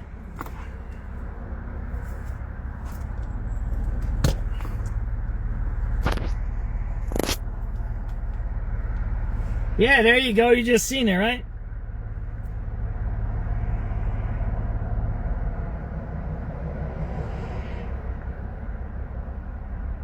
I'm doing a post now. Let's listen to the radio, right? Well, there were 3, a whole high only Saturday and Sunday of 8. 25 now at 6:59. Featuring the news that matters and breaking news at any time. This is Chicago's news, traffic, and weather station. News Radio 105.9 WBBM. Coming up in the next half hour on News Radio WBBM. This is Nancy Hardy. CPD failed to protect Crystal. The mother of a Chicago cop shot and killed by her partner accuses the Department of Negligence in a lawsuit. A Northside congressional hopeful makes her first cable TV ad buy. She becomes the first gentrification money grab to hit the airwaves. Plus, with rivers at or near flood stage in parts of Washington state, residents are now ordered to evacuate. That's the latest coming up from CBS News. Stocks rally, the Dow up 650 today. Look for a low tonight of 20, right now 25 at 7 o'clock. This This is CBS News on the Hour, sponsored by Steel. I'm Jennifer Kuiper. Washington Governor Bob Ferguson has declared a state of emergency and is asking for federal assistance after days of unrelenting torrential rain sent some rivers flowing over their banks. CBS's Christopher Cruz. Ferguson spoke in Skagit County, a major agricultural region north of Seattle. The situation is extremely unpredictable. We're using the best information we can to provide guidance to the people of the state, but it is unpredictable. Dozens of highways have been closed and tens of thousands of people have been ordered to evacuate. Ferguson said potentially catastrophic flooding is likely in some areas, and there is the potential for significant loss of life in the coming days. Another storm system is expected to bring more rain starting Sunday. Christopher Cruz, CBS News. 21 Indiana Republican senators joined with all 10 of the chamber's Democrats to vote down a congressional map aimed at giving Republicans an advantage in the 2026 election. President Trump, on hearing the news, would have been nice. I think we would have picked up 2 seats if we did that. You had one gentleman, the head of the Senate, I guess, Bray, whatever his name is.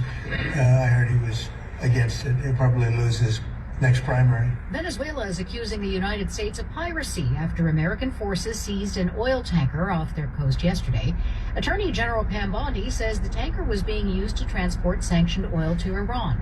President Trump suggested the U.S. would keep the oil. CBS's Charlie Daggett reports. We've actually been tracking it. It has turned north toward the United States, and the decision will be made. The Trump administration anyway has said, look, this is, I assume the oil is going to be ours. It won't be quite that straightforward. There are certain legal processes to look into. Gilmar Obrego Garcia, the Salvadoran national who was mistakenly deported to his home country earlier this year, will not spend tonight in a federal immigration detention facility. He walked out of the Pennsylvania facility today after a federal judge said that ICE had no legal basis to detain Obrego Garcia and ordered his release. A federal grand jury refuses to indict former New York Attorney General Letitia James, the second time a grand jury has declined to indict her on charges of bank fraud and making false statements to a financial institution. Former federal prosecutor Lurie Levinson. There are no rules limiting the number of times that the Justice Department can go to the grand jury or a different grand jury, but there's certainly a message here by the grand jurors that this is not a case that should be brought. Thailand's prime minister gets the royal approval to dissolve parliament, paving the way for general elections. Thailand is engaged in a large-scale combat with Cambodia over long-disputed border claims. This is CBS News. Check off the wish list with instant savings and free battery offers on select Steel tools. Shop online at steelusa.com or in-store. Chicago's news, traffic, and weather station, News Radio 105.9 and WBBMNewsRadio.com. It's 7:03 on Thursday, December 11th, 2025, 2 weeks to Christmas. Good evening, I'm Roger Plummer. It's 25 degrees in Chicago, under cloudy skies. Tonight, cloudy with a flurry or two around. Any accumulating snow will stay well south and west of the city, a low near 20. Tomorrow, mostly cloudy, cold with a couple of flurries, a high around 30. We'll check the AccuWeather 5-day forecast at 7:15. But first, our top local story on News Radio WBBM. The family of a slain Chicago police officer, Crystal Rivera, has filed a wrongful death lawsuit against the department, claiming her partner left her to die after shooting her during a chase last summer. WBBM's Nancy Hardy has more. Devastating is how Yolanda Rivera describes knowing her daughter's partner had at least 11 misconduct complaints filed against him in less than 3 years on the force. There were opportunities to intervene, and yet Nothing was done. The civil suit accuses CPD of negligence in keeping Carlos Baker despite those allegations, including on his first day as a probationary officer. Attorney Antonio Romanucci says Baker shot Rivera shortly after she found out he was cheating on her and she broke up with him. He didn't call for an ambulance.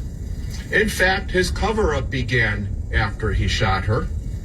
Immediately, he claimed that shots were fired at police, when the only shot that was fired that night was from his gun. The department has declined to comment on the pending litigation. Nancy Hardy, News Radio 105.9 WBBM. Cable TV viewers are about to see the latest attempt by one candidate in a Chicago area congressional primary to set herself apart in a crowded field ahead of March's primary. WBBM political editor Jeff Buckles takes a closer look. Candidate Kat Abu-Ghazaleh has been federally indicted. The first cable ad buy from Democrat Kat Abu-Ghazaleh focuses on her appearance in protests against Operation Midway Blitz at the ICE facility in Broadview. Are we going to stand up for the people, or are we going to let ICE do as it pleases? Several of her opponents in the 9th District race also protested in Broadview, and retired WBBM political editor Craig Dellamore says they also may try to leverage that activism as they fight to stand out. You're going to see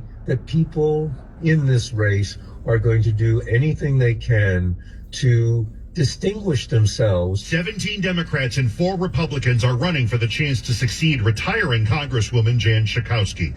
Jeff Buckles, News Radio 105.9. WBBM. Chicago police are alerting the public after what they're calling an attempted child luring incident last night in the Inglewood neighborhood. It happened just before 8 p.m. at 72nd and May. Police say a girl was walking home on the sidewalk. A silver Chevy Malibu approached, and the driver, a man, tried to lure the girl into the car. Police say he offered to smoke with her. She went to a friend's home and saw the vehicle circling the block several times. The Malibu has a passenger side headlight out. The driver is described as heavy with a twists hairstyle. Mike Krauser, News Radio 105.9 WBBM. A man faces a lengthy prison sentence after he was found guilty of a shooting at an indoor amusement park. Police responded to a call of shots fired at Safariland Amusement Park on North Avenue in West Suburban Villa Park on November 13th, 2021.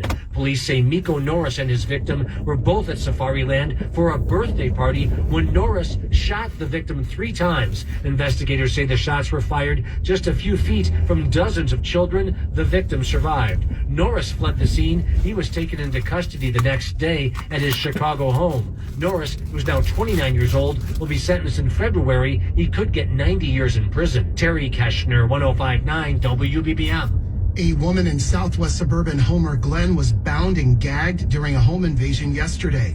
The Will County Sheriff's Office says the 73-year-old woman arrived home from the grocery store and pulled her car into her garage when she was confronted by a man with a handgun.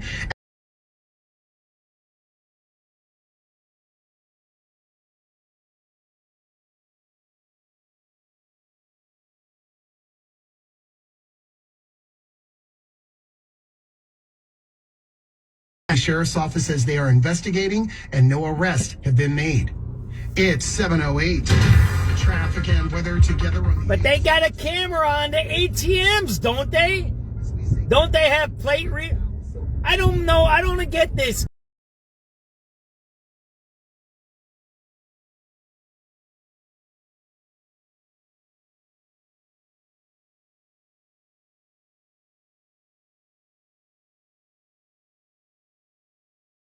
Did you guys just hear that story? That's brand new. I'm gonna have to dig up that story. That's outrageous. Where's all the plate readers? Where's all the evidence? They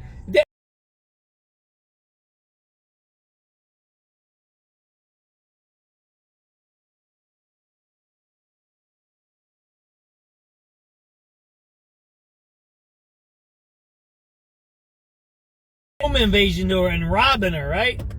That's crazy there, man. I hope she's okay, that lady. On the Stevenson, it's going to be a 35-minute trip, and that's either way. We're winding down. We're gonna check.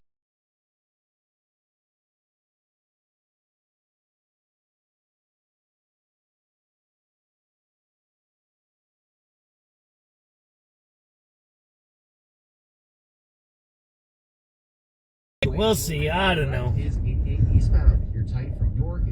We'll see how this works out. We're going over here to the Marshall Field Gardens.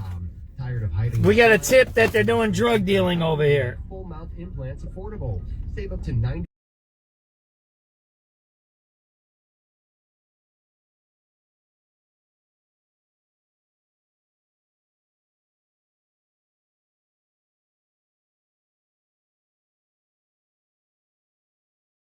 some things to the judge. I just had a meeting today. Actually, I had a hearing today about my case with Chicago Public Schools. And one day I'm going to tell you guys about that case. I'm still waiting.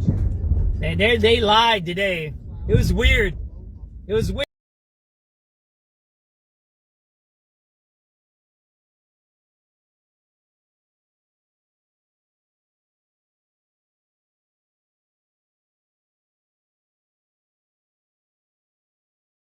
And so they said I can't be a teacher even though I was a teacher before and I have a license to be a teacher and I'm cleared to be a teacher by the state. But CPS don't like me because I put one of their CEOs in prison, right? So they don't like me. I got a few people fired.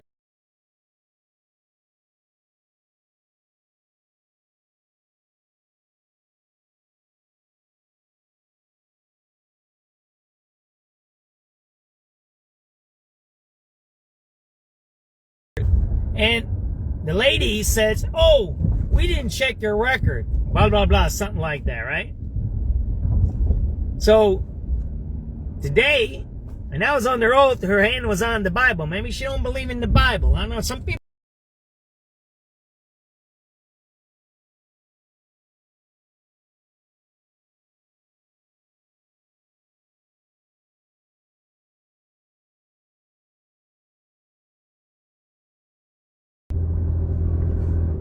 Today, she said she looked at my file, and that's how they made their decision. When the last time she testified, she said she didn't look at my file. A complete, what do you call it?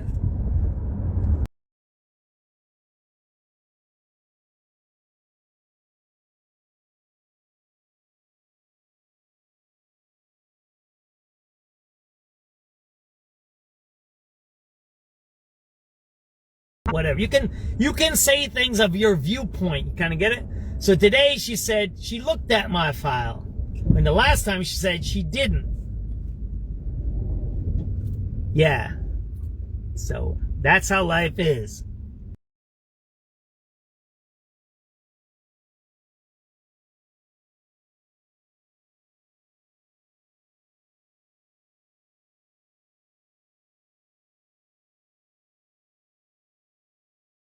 And they said somebody shot her. What did they say? He knew it. He shot her. And he said somebody shot when they didn't. Snelling, the next day, I think Snelling, that, I don't know, was that night.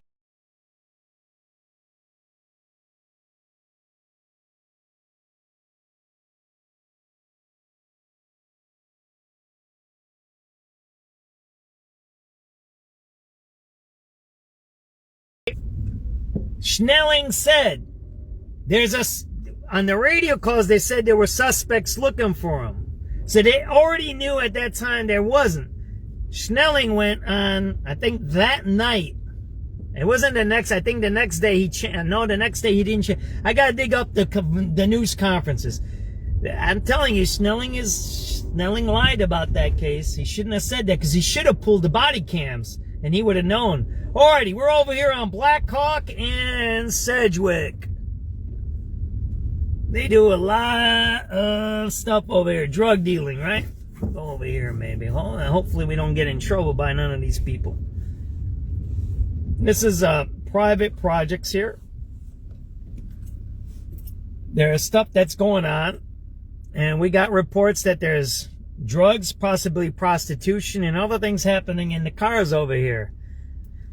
So that's why we're stopping by to check this stuff out. We might get threatened. They might come and try to kill us. I know this is a gang that runs this building over here. It's the different gang from Cabrini Green.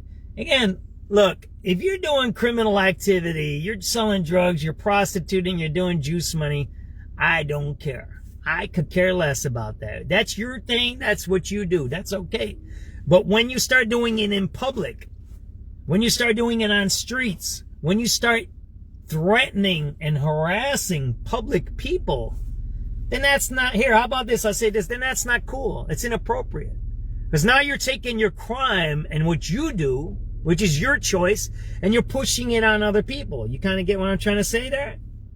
So that's the problem, right? And we're getting reports that at this building, right, we don't know who it is, we don't know where they are, we don't know who the gangs are, that there's stuff happening at this building, especially right here, where people are doing things that are illegal. They're selling drugs. They're threatening people. They're hurting innocent people. And look, this is all we're trying to say. Again, I ain't a cop. I'm a reporter. If you're doing crime, that's your thing. I'm not going to arrest you. I'm not sending my videos to the cops. I don't do those things. I don't talk to cops about my cases unless it's related to me specifically, if I get threatened or whatever it is. The point I'm trying to make here is what? If you're harming people of the public, if you're harming fellow residents, if you're harming neighbors, if you're harming people that come by. There was a report yesterday over at the Howard Red Line. They were throwing things at the passing by cars. Do your crime. Whatever you want to do it in private. What you do in your apartment is your business. But when you start affecting the public, then that's a problem, right? What do we got? Cars from Indiana dropping people off at Chicago projects. You see that car right in front of me? That Kia? Look. See that Kia right in front of me? See the Kia? Josiah 1. See that there? That's an Indiana plate. What are they doing here? What is an Indiana plate doing around a project? That's an Indiana car there. You see the Indiana car there? You just sit here for a second. You watch. Whatever. It might be innocent stuff. It might be somebody from Indiana doing Uber Eats in Chicago at a project. I don't know. I don't care. That's their business. The point is this. The police are supposed to protect everyone. And criminals, you're criminals. That's your thing, man. I get it. I get that, man. I just told you I'm a former criminal. I'm a former convict. I'm a returning citizen. I get that. I get it. I used to rip and run 30-something years ago. 33 years ago I did. I get that. You go through a phase. Maybe it's good. Maybe it's bad. Most regular people, 95% of the people aren't that. They never do a crime. They never even get a ticket. I got a car without lights coming back at me. Maybe they're watching my live feed. They might come up on me and shoot my ass. I'm gonna have to get out of here. So I don't see. There's an Indiana car there. I don't know what they're doing there. There's another car without lights. I'm gonna get out of here, man. But the point I'm trying to make is this: if you're doing your thing, why are you bothering other people? If you're homeless, and then I go talk to you, why does a drug dealer talk to me? What does being homeless and drug dealing have to do with anything, right? If you're drug dealing on a street corner, why are you bothering other people to do your drug deals? That's okay. I get it. Whatever, man. But then when you start giving people the middle fingers, you start yelling at people, you start harming other people, then do you think that's appropriate? Here's this. How about this? Why don't I talk this way to you? Those of you who deal drugs, are in gangs, and watch my videos. I know you do. It's okay. I don't mind it. You should watch my videos. Why don't you do your thing and that's it? And leave people alone. Why don't you do that? You have videos. You have internets. You have all kinds of ways, WhatsApps and all of these things. Why you bother people? Why do you bother people? Why do you shoot up downtown? Why do you shoot up on Chicago Avenue where 19 people were shot? The worst mass shooting in Chicago's history. Why did you do that? That's not good for business. If you're a businessman, you're a drug dealer or you're a gang member, is that good for gangs? Is that good for drugs? I don't know. I'm not into that stuff. I don't sell drugs. I'm not in a gang. Never have been in a gang. I've never sold drugs. So I don't know what that is. My crimes are different things, right? So I don't get why you would do those things in public and then get the public against you. Do your crime, do your drugs, do your prostitution, whatever it is. No one's going to bother you if you're not bothering other people. I don't understand it. See, when I grew up, that's what we had. We had a code. Don't bother people. Don't bother regular people. That's it. We did our thing, man. Maybe when I'm on my deathbed, I'm 57, maybe when I'm 80 or 90, I'll tell you all the things I did. You can find some of the things I've done. They're on the internet. You can find my records. You can search my stuff. I ain't afraid. I never sealed my records. My records are open. You can go and find out what I've done. I'm not afraid of my past, but I'm living a different life right now. And that's what I'm trying to say right here.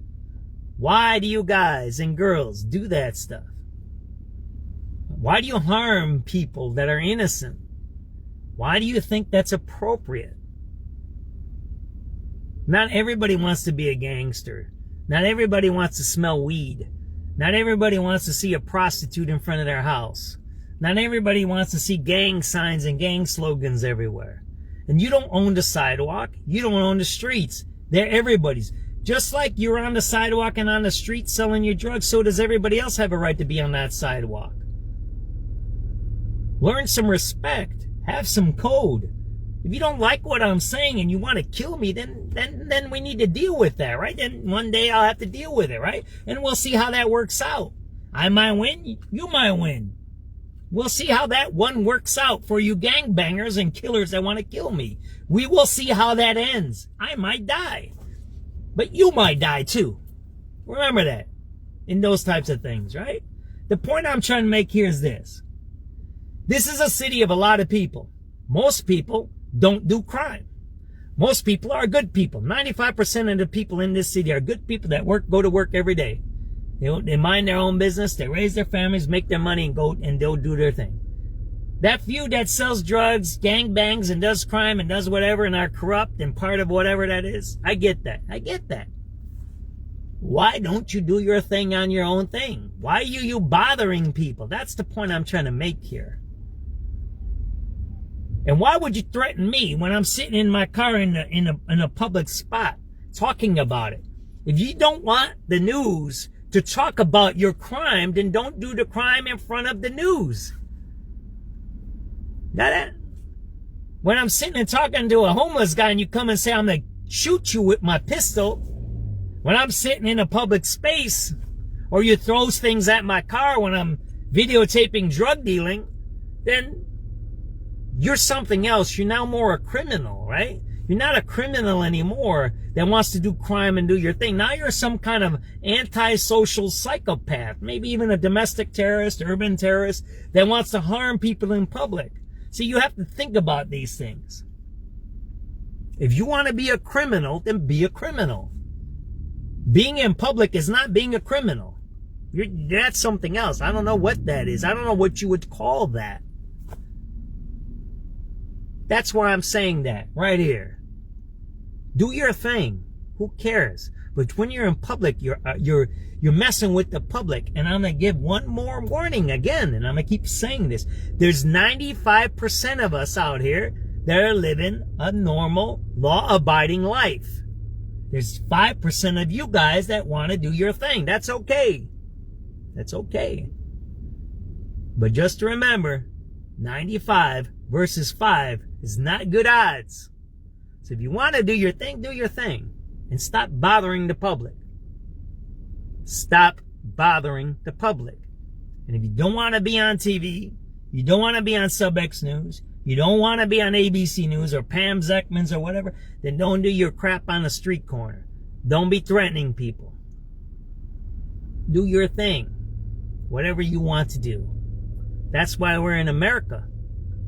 In other societies, if they catch guys like you guys and girls, you usually don't get out of prison for a long, long, long time. You're lucky you live in this society where we're a little bit lenient on that type of behavior. Because we're a new country, right? We're only a couple of 100 years old. But don't be fooled. Don't be fooled by people who go to work every day and you think they're suckers and saps and you're going to take advantage of them.